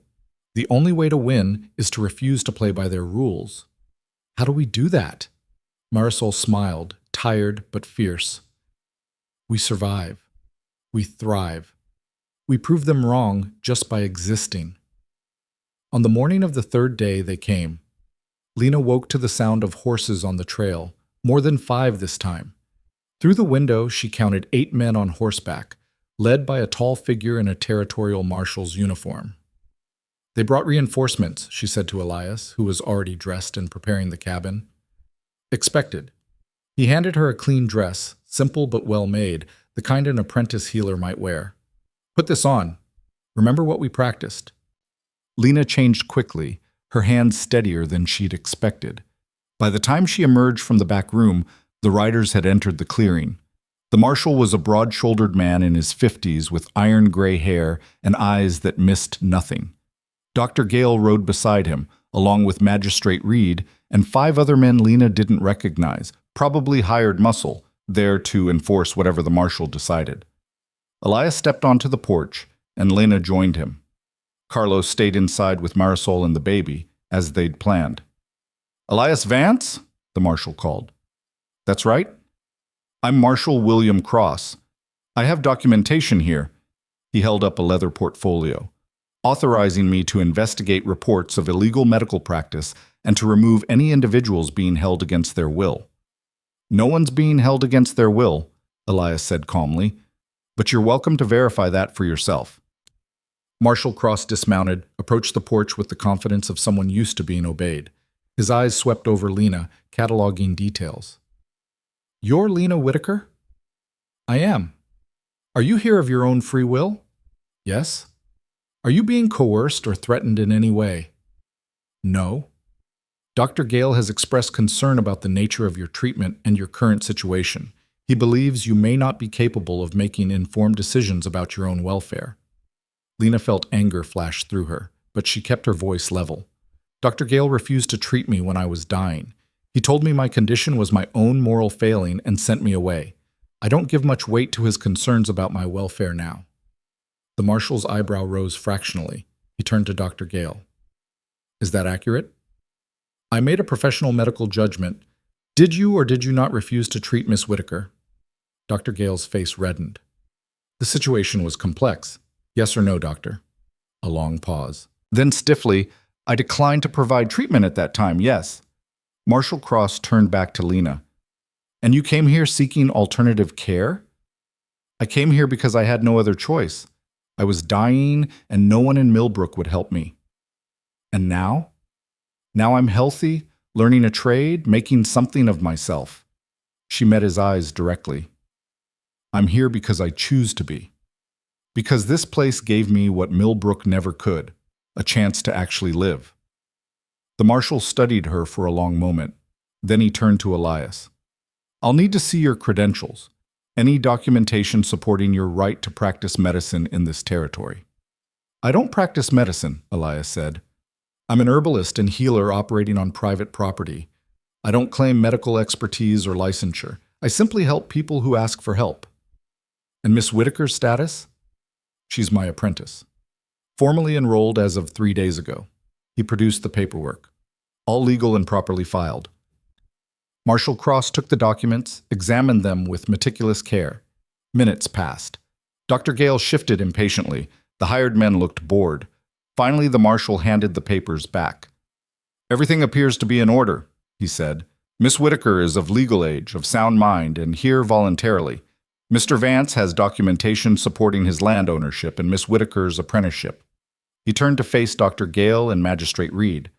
I see no grounds for intervention. Marshal, surely you can see, I see a young woman who's healthier now than when she left your care, Doctor. I see a man operating within the bounds of territorial law. And I see a lot of people wasting my time with concerns that appear to be more about control than actual welfare. Dr. Gale's face went from red to purple. This is unconscionable.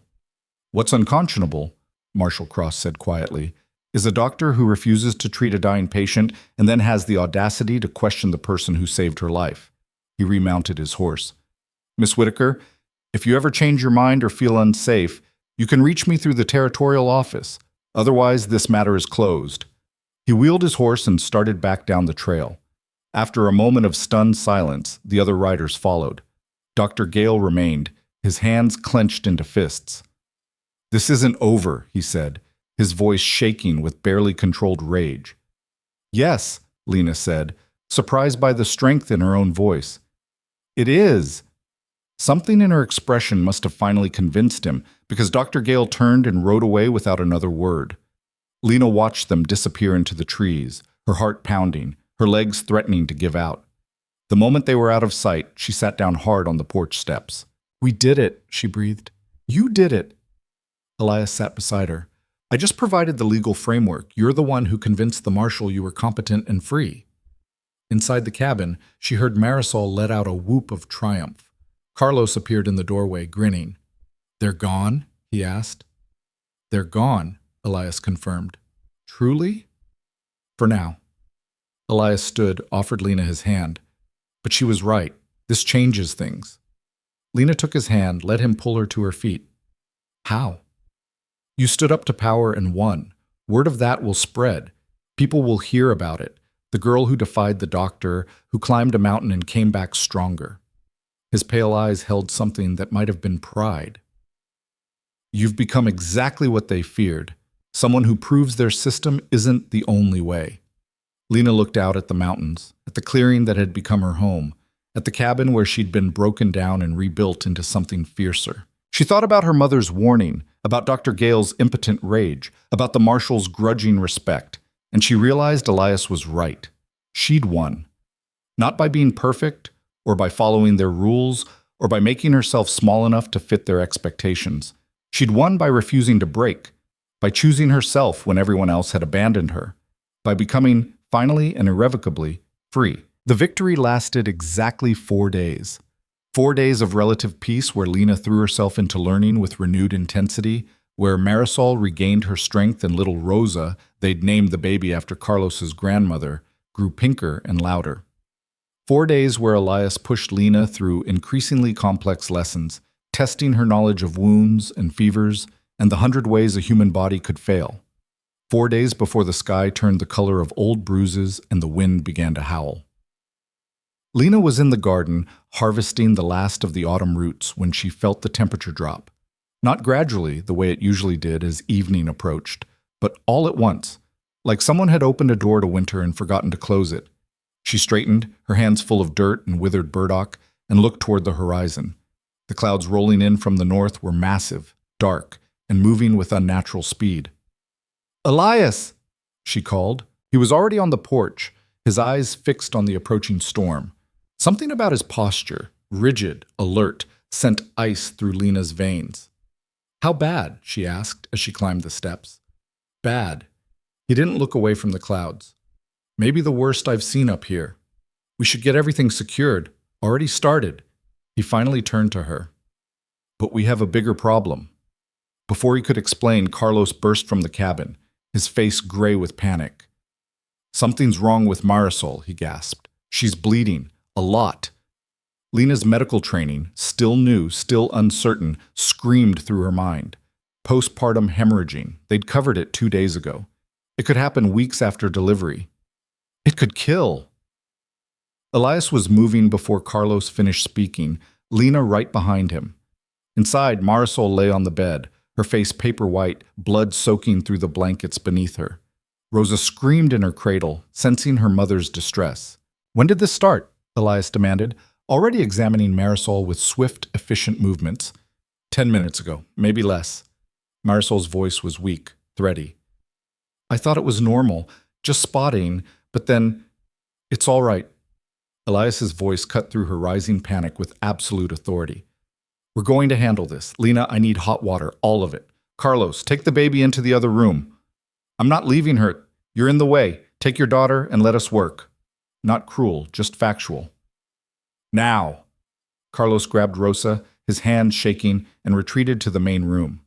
The baby's wails grew louder. Lena had the fire stoked and water heating within seconds, her training overriding her fear. She'd helped save Marisol once. They could do it again. They had to. "Talk to me," Elias said, his hands working inside Marisol with careful precision. "What do you remember about hemorrhaging?"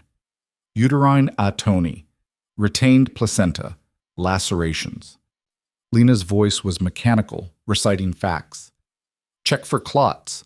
Massage the fundus. Apply pressure." "Good. Now do it instead of just saying it."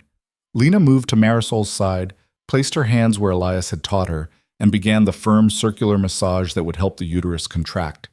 Marisol cried out. "I know," Lena said, forcing steadiness into her voice. "I know it hurts, but we have to stop the bleeding." Outside, the wind picked up. The first drops of rain hit the roof like thrown stones. "Retained tissue," Elias said after a moment. "Small fragment. I can feel it." "Lena, keep pressure on the fundus. Don't stop no matter what you hear." "What are you—" "Removing it. It's going to hurt. Marisol, I need you to stay as still as possible." What followed was the longest 3 minutes of Lena's life. Marisol screamed, the wind howled, thunder cracked overhead like the world splitting open. And through it all, Lena kept her hands moving, kept the pressure steady, kept her own terror locked behind her teeth. "Got it." Elias withdrew his hand, something dark clutched in his fingers. "Lena, check the bleeding." She looked. The flow was slowing, not stopped, but manageable. "It's working," she breathed. Keep the massage going for another 5 minutes. I'm going to prepare a tincture to help with contractions. Elias moved to his shelves with blood-stained hands, grabbing bottles with practiced efficiency. The storm hit with full force. Rain hammered the roof like artillery. Wind screamed through the trees, making the cabin's walls groan. Lightning turned the world white bright for split seconds, followed by thunder that shook the foundation. "How long will this last?" Carlos shouted over the noise. "Hours, maybe days." Elias was mixing something in a cup, measuring with the precision of someone who couldn't afford mistakes. "We're trapped here until it passes." Days? Marisol's voice was thin with exhaustion. What about supplies? "We have enough food and water for a week if we ration. Medicine for another few days after that." He brought the cup to Marisol's lips. "Drink this. All of it." She drank, grimacing at the taste. Lena kept up the massage, watching the bleeding slow to a trickle, then stop entirely. "She's stabilizing," Lena said. Elias checked Marisol's pulse, her color, her vital signs with methodical care. Finally, he nodded. "You did well," he told Lena. "Both times now. That's not luck."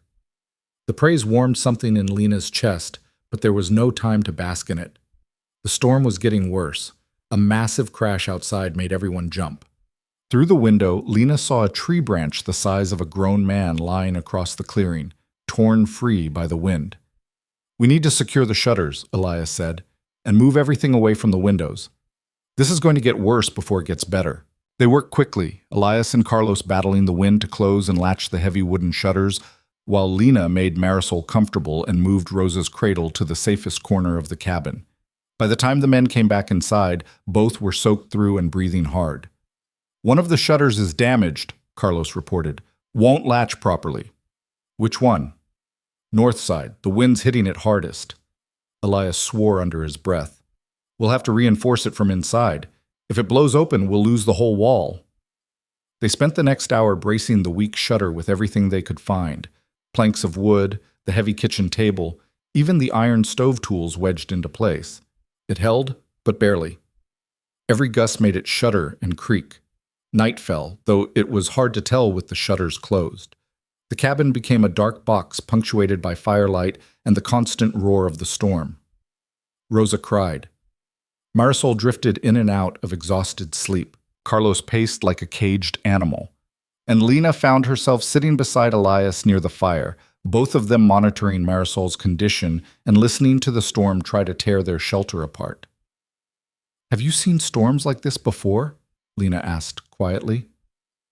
"Once, 7 years ago, the year I came to this mountain." Elias's face was half shadow in the firelight. "It lasted 3 days. Took out half the trees in the valley. I thought the cabin wouldn't survive. But it did. It did." He glanced at her. "Things are stronger than you think. Buildings, people. They can endure more than seems possible." Lena understood what he wasn't saying. "You think I can handle this?" "I know you can. You've already proven it." He stood, moved to check on Marisol again. "The question is whether you believe it yet." Before Lena could answer, the damaged shutter exploded inward. Wind and rain screamed into the cabin with the force of a living thing. Carlos shouted. Rosa's cries became frantic. The fire guttered dangerously. "Hold the door!" Elias roared, already moving toward the breach.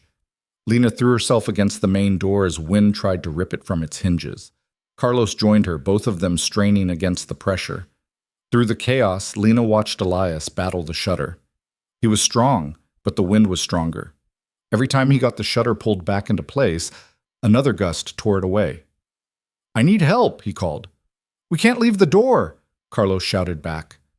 Lena looked at the door, at Carlos bracing it, at Marisol helpless in the bed, and the baby screaming in terror. She calculated odds and options in the space of a heartbeat. Then she let go of the door. "Lena, no! You can hold it!" She was already moving, fighting her way across the cabin through the wind. "Just hold it!" She reached Elias as he wrestled with the shutter again. Rain lashed her face, cold as knives. "On 3, Elias shouted over the roar. "Pull it closed and I'll latch it. 1, 2, 3.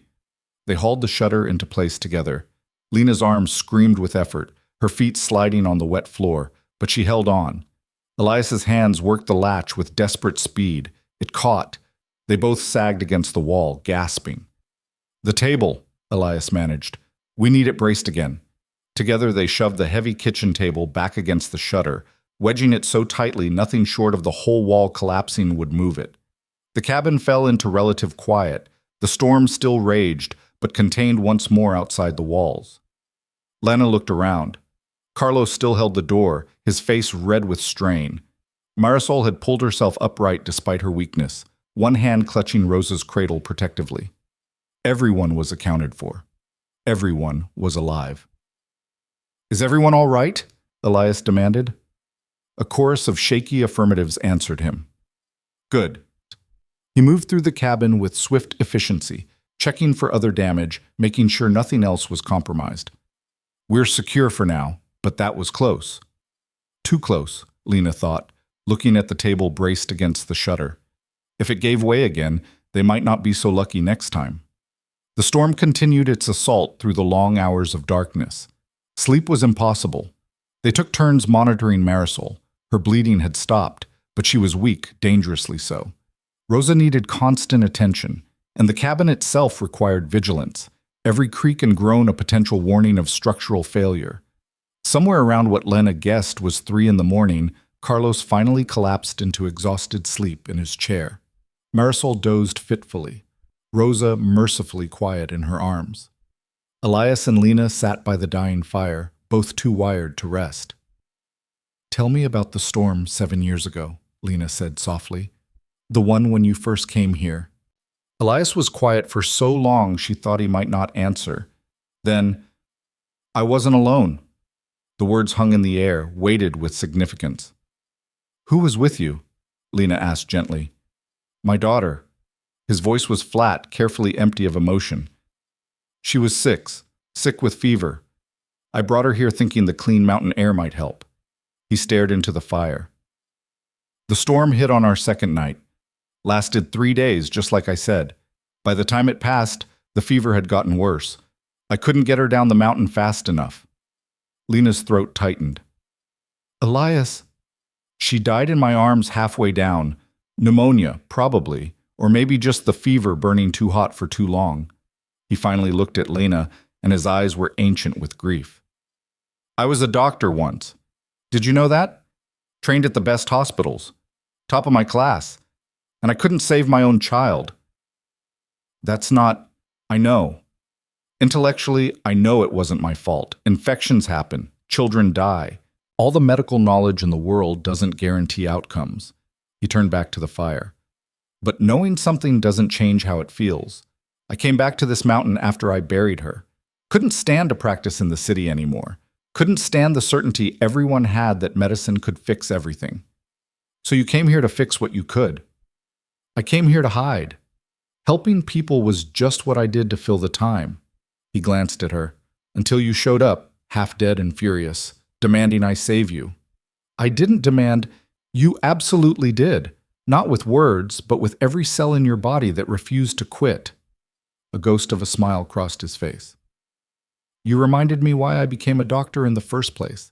Not to control outcomes, not to play hero, but to stand beside people in their worst moments and help them fight." Lena reached out, covered his scarred hand with hers.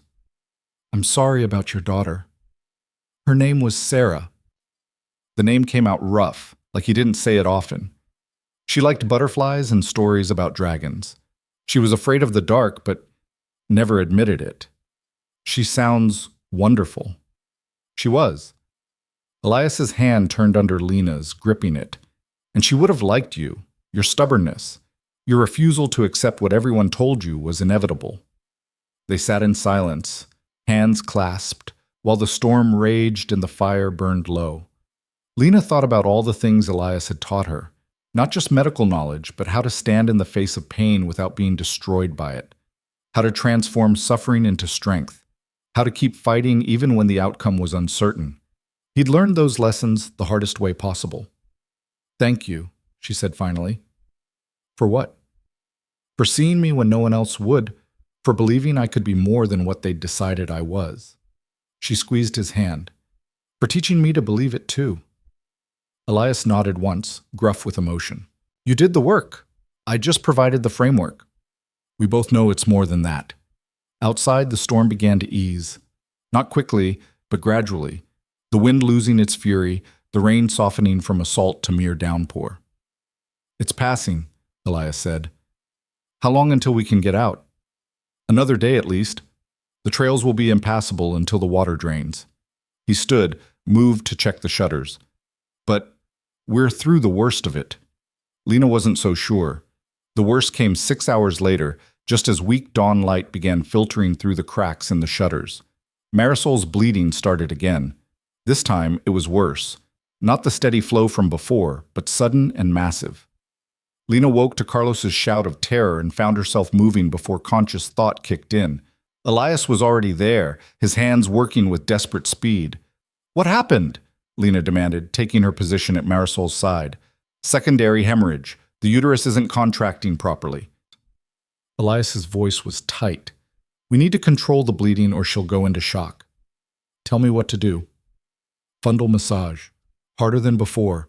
Don't stop even if she screams. Lena pressed down, her hands firm and sure despite the terror racing through her veins. Marisol did scream, a sound of pure agony that tore at Lena's heart. I know, Lena said, tears streaming down her face, even as her hands kept working. I know it hurts. Stay with us, Marisol. Stay with us. Blood pressure's dropping, Elias said. She's going into shock. Lena, I need you to elevate her legs. Use whatever you can find. Lena grabbed pillows, blankets, anything to prop Marisol's legs higher than her heart. The massage never stopped. Carlos, get me the emergency kit. Brown bag on the top shelf. Elias's hands were red to the wrists. Move! Carlos stumbled across the room, returned with the bag. Elias pulled out instruments Lena had never seen him use before. Serious medical equipment that looked like it belonged in a hospital, not a mountain cabin. What are you doing? Carlos demanded. Clamping the vessels manually. It's risky, but we're out of other options. Elias looked at Lena. This is going to be rough. Can you handle it? Lena thought about everything she'd been through, the climb up the mountain while dying, the brutal training, standing up to Dr. Gale and the marshal, the storm that had tried to tear them apart. Yes, she said. Then don't look away. Watch what I do. You might need to know this someday. What followed was the most intense medical procedure Lena had ever witnessed. Elias worked inside Marisol with instruments that looked like they could do more harm than good, clamping bleeding vessels, removing more retained tissue, his movements precise despite the urgency. Lena kept up the fundal massage, kept Marisol's legs elevated, kept talking to her even when the other woman's responses became slurred and confused. Stay with me, Marisol. Think about Rosa. Think about Carlos. Think about all the things you're going to teach your daughter. Stay with me. Minutes stretched into eternity. Then Elias sat back, his face gray with exhaustion. The bleeding stopped, he said. For now. For now? Carlos's voice cracked. What does that mean? It means she's stable, but she's lost a lot of blood. The next 24 hours are critical. Elias stripped off his bloody gloves. She needs constant monitoring. If the bleeding starts again, we might not be able to stop it. The words settled over the cabin like a shroud. Lena looked at Marisol, her face pale as death, her breathing shallow but alive. Still alive. Then we monitor her, Lena said, around the clock. We don't sleep, we don't rest. We watch her until we know she's going to make it. Elias met her eyes, and she saw respect there. Trust. All right, he said. We do shifts, 2 hours each. Carlos, you're first. Lena and I need to clean up and prepare supplies in case the bleeding starts again. They worked in silence, washing instruments, preparing tinctures, organizing everything they might need. The storm outside had diminished to light rain, but inside the cabin, tension was thick enough to choke on. Will she make it? Lena asked quietly as they worked. I don't know. Elias's honesty was almost brutal. I've done everything I can. Now it's up to her body.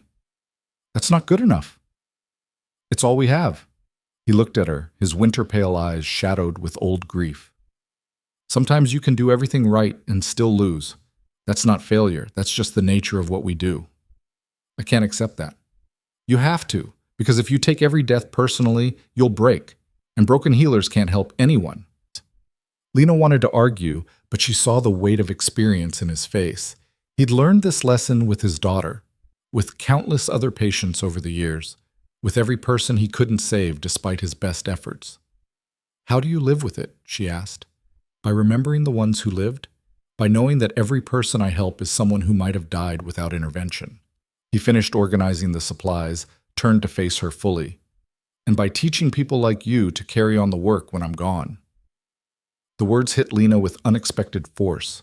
She'd been so focused on her own survival, her own transformation, that she hadn't thought about the bigger picture. Elias was training her not just to heal herself, but to heal others.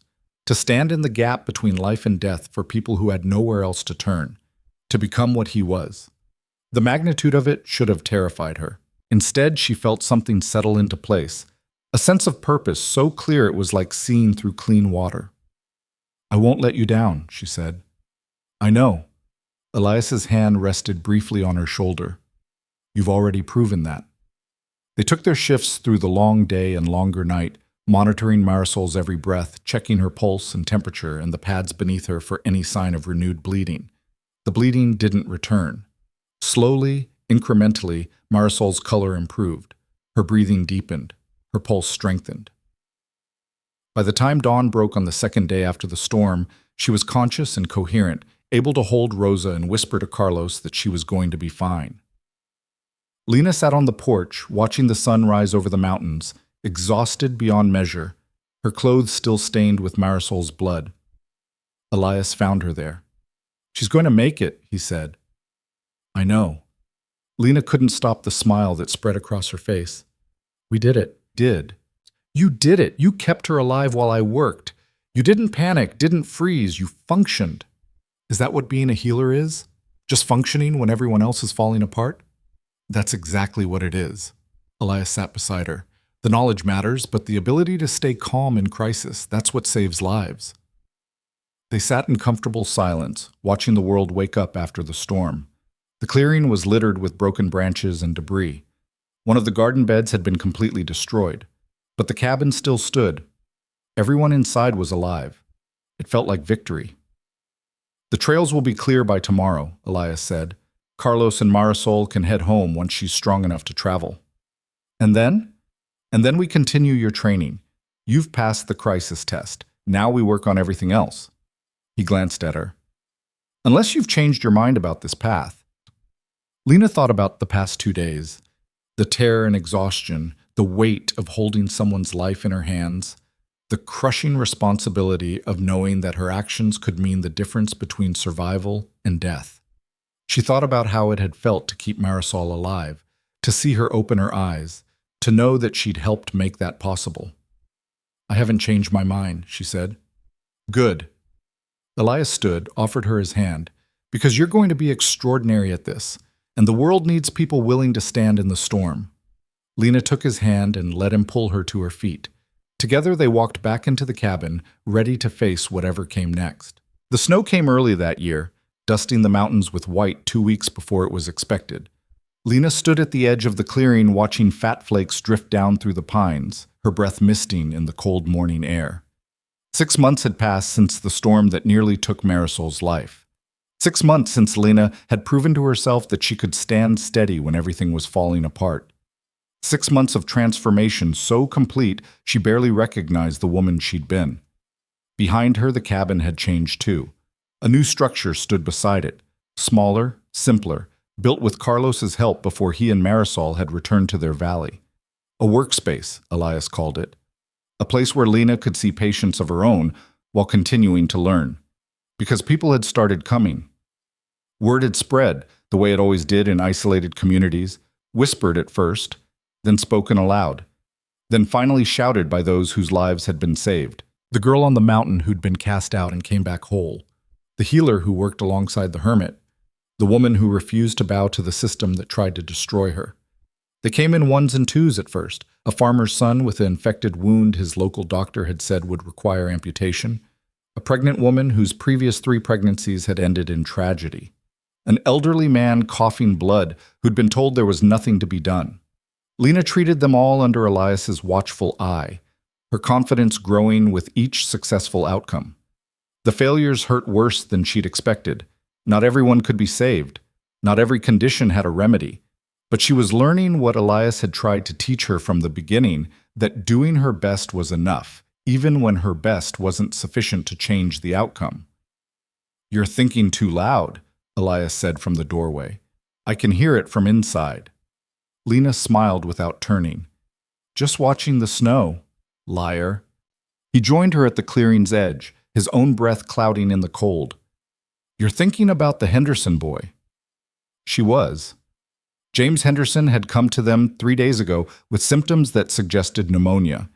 They'd done everything right: herbs to break the fever, poultices for his chest, constant monitoring. But the infection had spread too fast, and yesterday morning his heart had simply stopped. "I keep going over it," Lena admitted, "wondering what I missed, what I could have done differently." "Nothing. You did nothing wrong." Elias's voice was firm. "Sometimes the disease wins. That's not your failure." "Then why does it feel like one?" "Because you care, which means you're human." He was quiet for a moment. "The day you stop feeling the losses is the day you need to stop practicing. But don't let them paralyze you either." Lena nodded, though the ache in her chest remained. She thought about James's mother, the way she'd sobbed over his body, the way she'd still thanked Lena through her tears for trying. "She's going to tell people I couldn't save him," Lena said quietly. "Probably. And others will say you're a miracle worker because you saved the Garrett girl last week." Elias shrugged. "You can't control the narrative. You can only control the work." He was right. Lena knew he was right, but knowing didn't always make things easier. Movement on the trail caught her attention. Someone was coming up the mountain. Multiple someones, from the sound of it. "Were you expecting anyone?" Lena asked. Elias's expression went carefully neutral. "No, but I have a suspicion about who it might be." 3 figures emerged from the trees. Lena recognized 2 of them immediately, Marshall Cross and, surprisingly, her mother. The third was a woman in her 40s with sharp eyes and the bearing of someone used to authority. "Mr. Vance, Miss Whitaker." Marshall Cross tipped his hat. "Hope we're not intruding." "That depends on why you're here," Elias replied evenly. "Official business, I'm afraid, though not the kind you're probably worried about." The marshal gestured to the woman beside him. "This is Sarah Mitchell, Territorial Health Commissioner. She's been wanting to meet you both." Sarah Mitchell stepped forward, her gaze sweeping the clearing with professional assessment. "I've been hearing interesting stories about this place. Thought it was time to see for myself whether they're true." Lena's stomach dropped. An official inspection could mean trouble. Questions about credentials, demands for proper licensing, maybe even orders to shut down. "What stories?" she asked, keeping her voice level. "That you're running an unlicensed medical practice. That you're treating patients without proper training or oversight." Sarah's expression was unreadable. "That you're saving lives the established system wrote off as lost causes." "The first 2 are technically accurate," Elias said.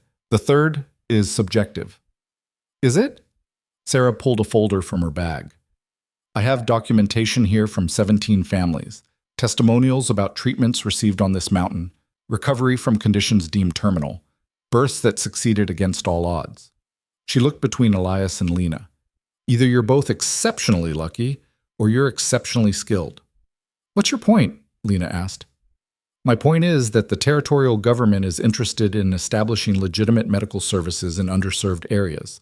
We're looking at creating a network of rural healers, people with practical training who can provide care where traditional doctors won't go."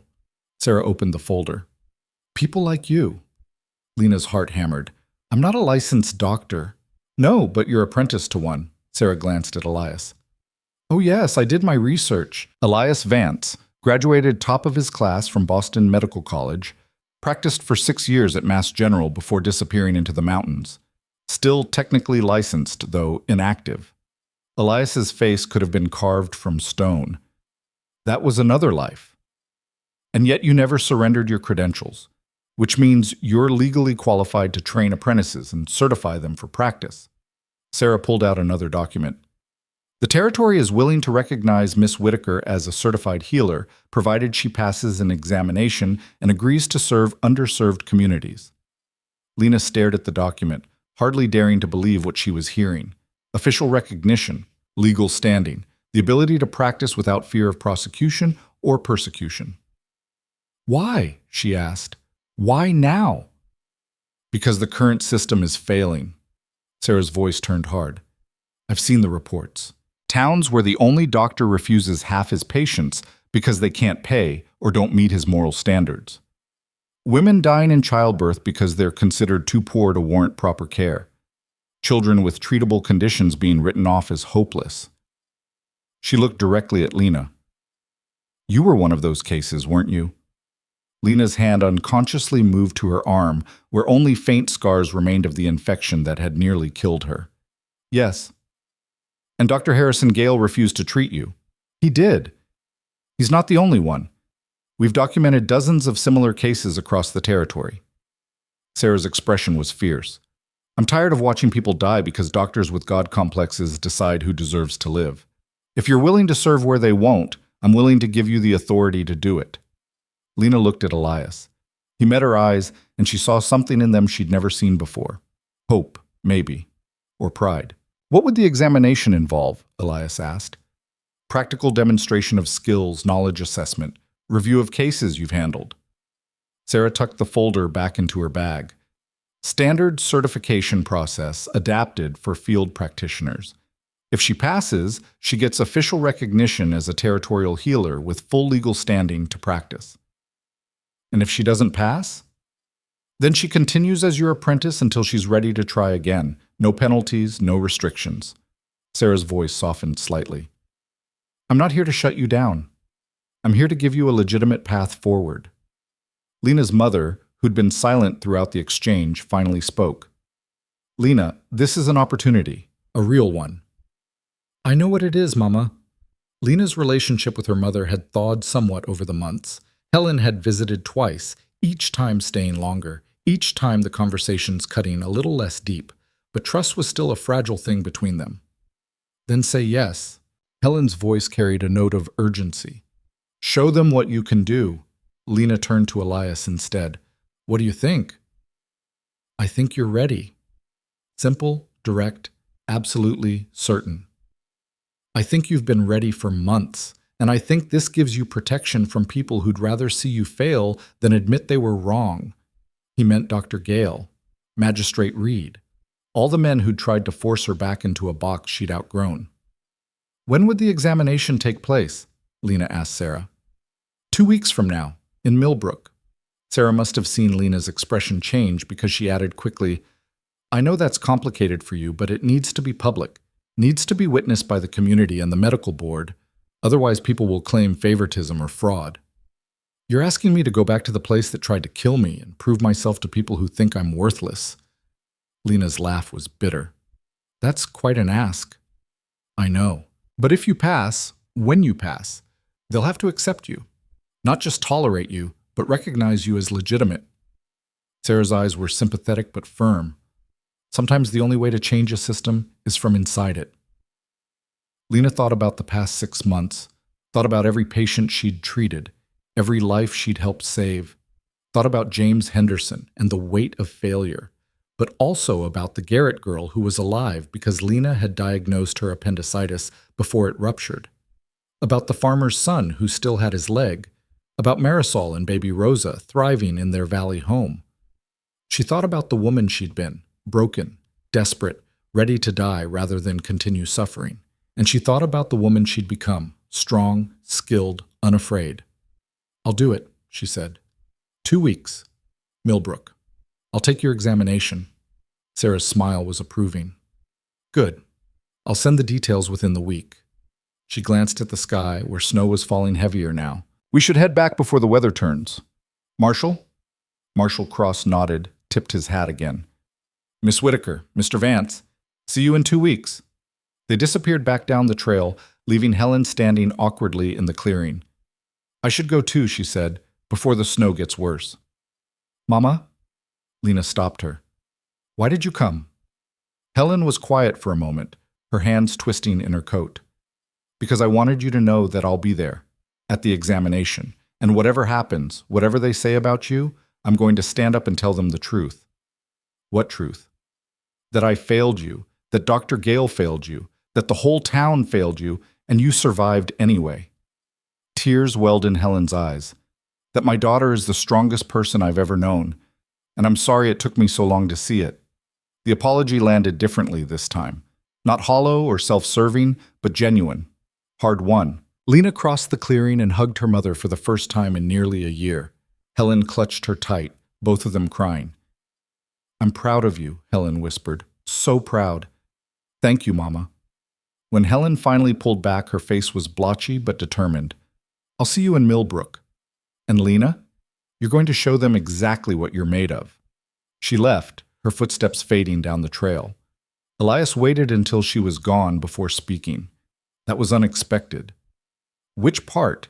The official recognition or my mother growing a spine? Both. He smiled slightly, though I'm more surprised by the second than the first. I've been expecting something like this for months. Lena turned to him sharply. You knew? I suspected. Sarah Mitchell's been making noise about rural health reform for the past year. When the marshal showed up the first time with all those questions about your status, I figured she might be building a case. He shrugged. Didn't want to get your hopes up if I was wrong. You could have told me. To what end? You were already doing the work. Already proving yourself. Knowing about potential recognition wouldn't have changed that. His expression turned serious. But now it's real. Now you have to go back to Millbrook and face everyone who wrote you off. The magnitude of it hit Lena like a physical force. 2 weeks. She had 2 weeks to prepare for the most important test of her life. I'm going to need help, she said. Obviously, that's what the next 2 weeks are for. Elias headed toward the cabin. We're going to review everything. Every treatment, every diagnosis, every procedure. You're going to know this material so well you could recite it in your sleep. What if I freeze? What if I get there and just forget everything? Elias stopped, turned to face her. Then you take a breath, center yourself the way I taught you, and remember that you've already passed the only test that matters. Which is? Staying alive when everything tried to kill you, rebuilding yourself from nothing, standing between death and the people you're trying to save. His pale eyes held hers. Compared to that, a formal examination is just theater. The 2 weeks that followed were the most intense of Lena's life. Elias drilled her relentlessly on anatomy, medicinal properties, diagnostic procedures, emergency protocols. He threw scenarios at her at random hours, waking her at 3 a.m. with a hypothetical patient presentation, demanding immediate assessment and treatment plan. He made her teach him what she knew, claiming the best way to prove understanding was explaining it to someone else. He was merciless and exacting and absolutely confident in her ability to succeed. And slowly, Lena started to believe it too. 5 days before the examination, a familiar figure appeared on the trail. Carlos and Marisol, with baby Rosa bundled against the cold. We heard, Marisol said by way of greeting, about the examination, about you going back to Millbrook. News travels fast, Lena said, though she was smiling as she took Rosa into her arms. The baby had grown substantially, her dark eyes bright and curious. We wanted to make sure you knew you wouldn't be alone. Carlos set down the pack he'd been carrying. We're coming with you, to testify, if they'll let us, to show them what you did for our family. You don't have to. We want to. Marisol's voice was firm. You saved my life twice. Rosa exists because of you. If there are people in Millbrook who don't believe in what you can do, they need to hear from us. Lena felt her throat tighten. Thank you. Don't thank us yet. Wait until you hear Carlos trying to explain postpartum hemorrhage in medical terms. Marisol grinned. It's quite a show. They stayed through dinner, sharing stories of the valley, of Rosa's first attempts at rolling over, of the garden they'd planted with seeds Elias had given them. Normal things, human things. A reminder that the work Lena did had ripple effects beyond just individual survival. After they'd gone, promising to meet Lena in Millbrook, Elias found her in the workspace organizing supplies. You're nervous, he observed. Terrified, actually, Lena set down the bundle of dried sage she'd been pretending to examine. What if I fail? What if I get there and prove everyone who doubted me right? Then you come back here, keep learning, and try again when you're ready. Elias leaned against the doorframe. But that's not going to happen. You don't know that. Yes, I do. Because I've seen what you can do under pressure. I've seen you make decisions that saved lives. I've seen you hold steady when trained doctors would have panicked. He crossed to where she stood. You're not the broken girl who climbed this mountain anymore. You're a healer.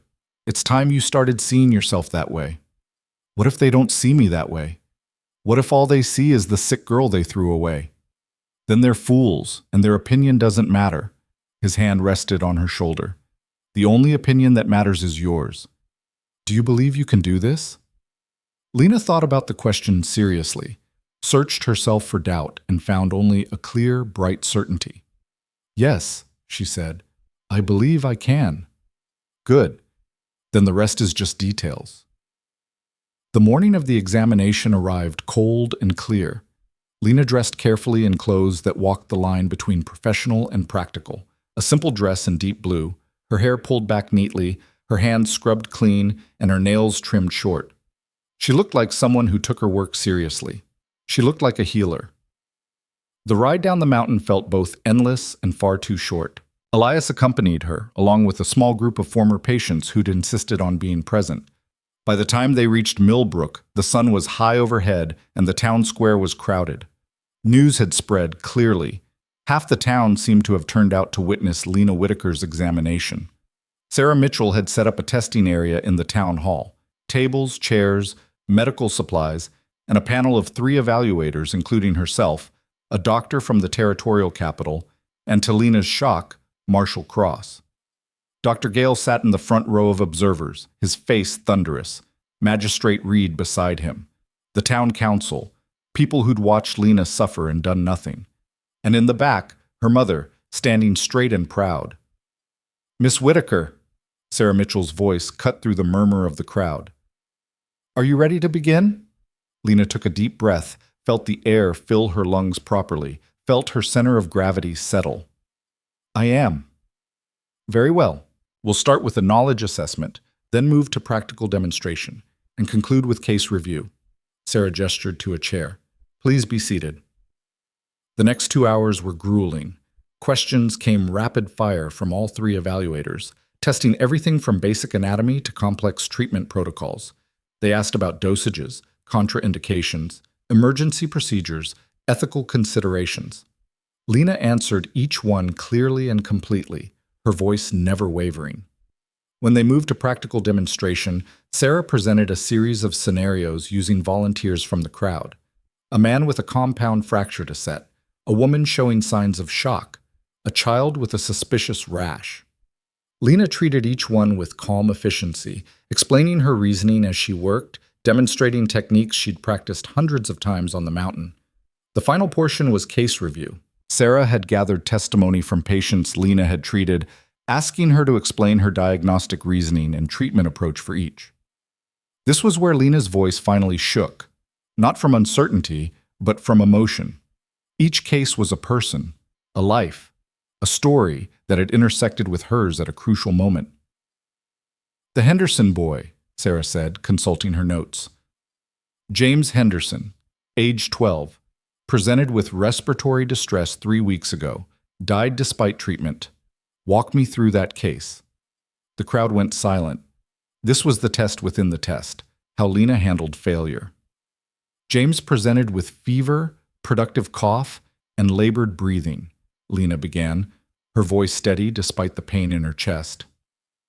Initial assessment suggested pneumonia. I administered fever reducers, applied chest poultices, monitored his respiration and heart rate every 2 hours.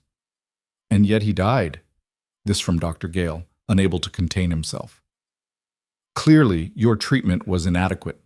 My treatment was appropriate for the diagnosis, Lena said, meeting his eyes directly. But pneumonia in children can progress rapidly, especially if underlying heart conditions are present, which, on autopsy, she glanced at Sarah, who nodded confirmation, James was found to have. a congenital defect no one knew about. So you're saying his death wasn't your fault, Dr. Gale pressed. I'm saying I did everything I could with the information and resources available. Sometimes that's not enough. Sometimes people die despite our best efforts. Lena's voice hardened.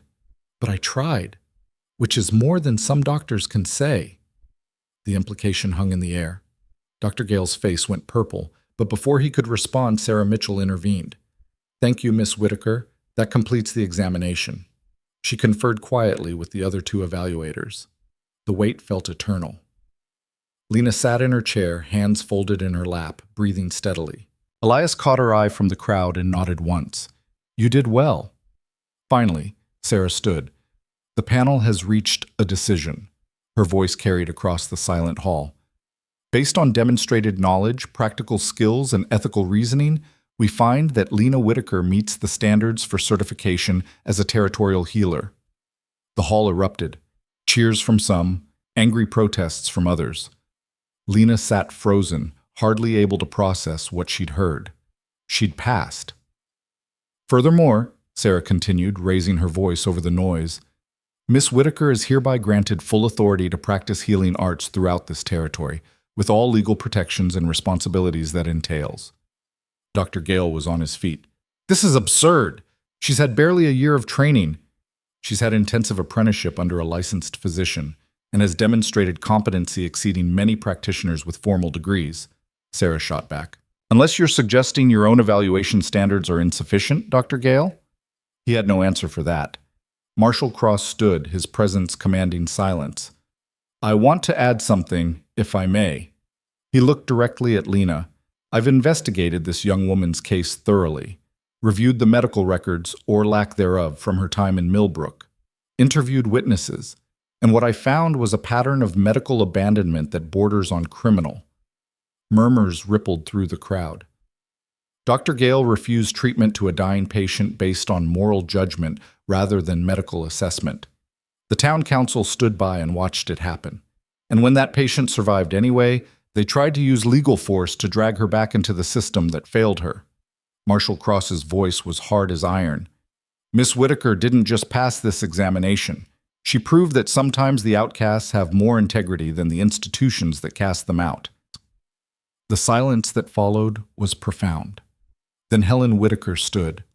My daughter nearly died because I was too afraid to defend her. Her voice shook but carried. Because I cared more about what people thought than about doing what was right.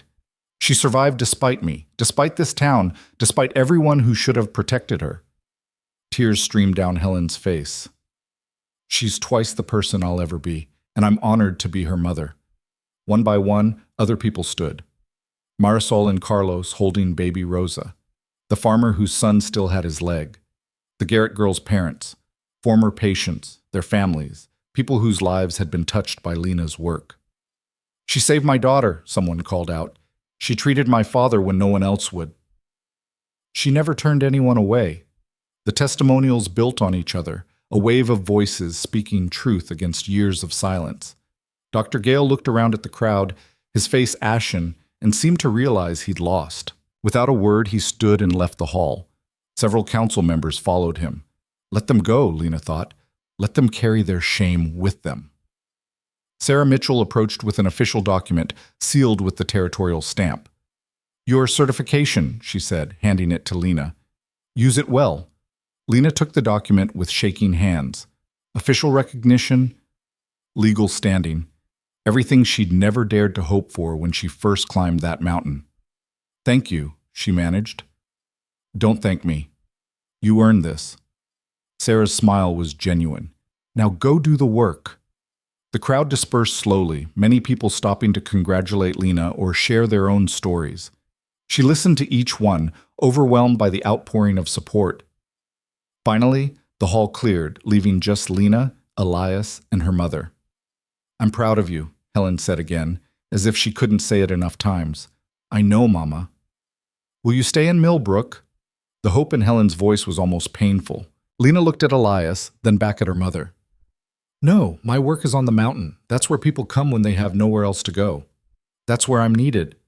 Disappointment flickered across Helen's face, but she nodded. I understand, but will you visit sometimes? Sometimes, Lena agreed, when the weather allows. Helen hugged her tight, then left them alone. So, Elias said, certified healer, how does it feel? Lena looked at the document in her hands, at the official seal that declared her competent and legitimate. She thought about the journey that had brought her here, the suffering, the transformation, the discovery of strength she hadn't known she possessed. It feels like the beginning, she said. Good answer. Elias headed for the door. Because the real work starts now. They rode back up the mountain as evening fell, the certification document safely tucked in Lena's bag. The trail felt different now, not the desperate climb of a dying woman, but the homeward journey of someone who belonged.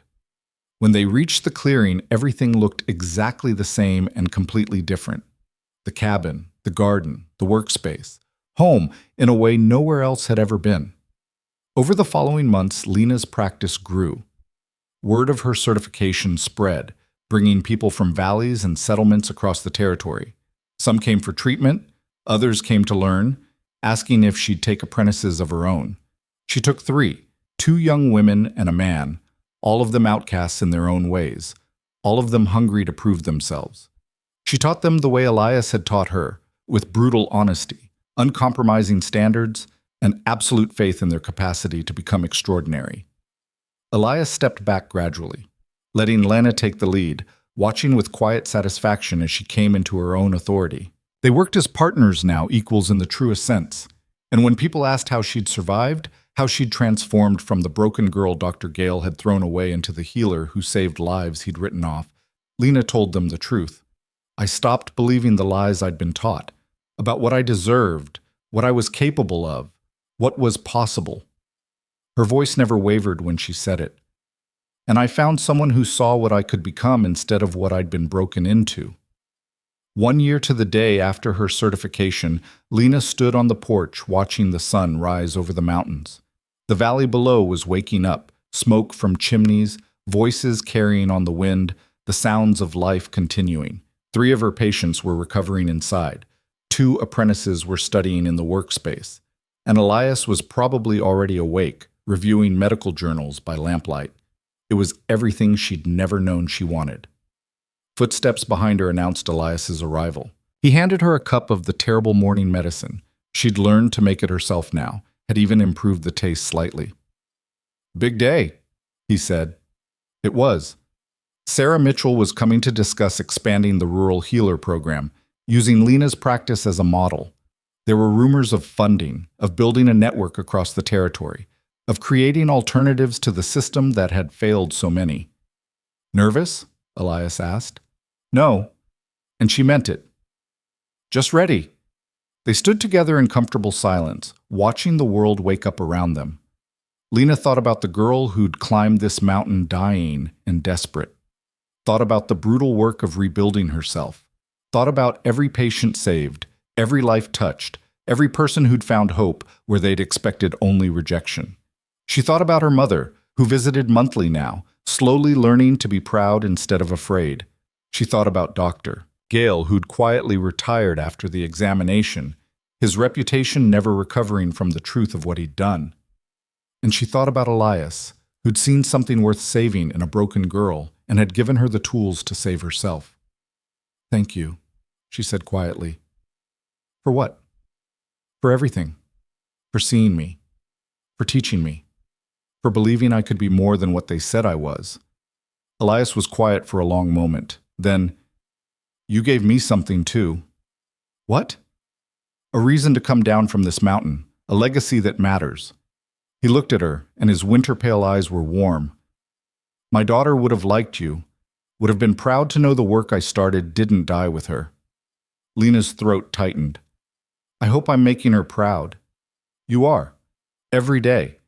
Elias set down his cup, straightened his shoulders. Now, let's get to work. Those patients won't treat themselves. They went inside together, ready to face whatever the day brought. And in the distance, more footsteps on the trail. More people coming to the mountain seeking help.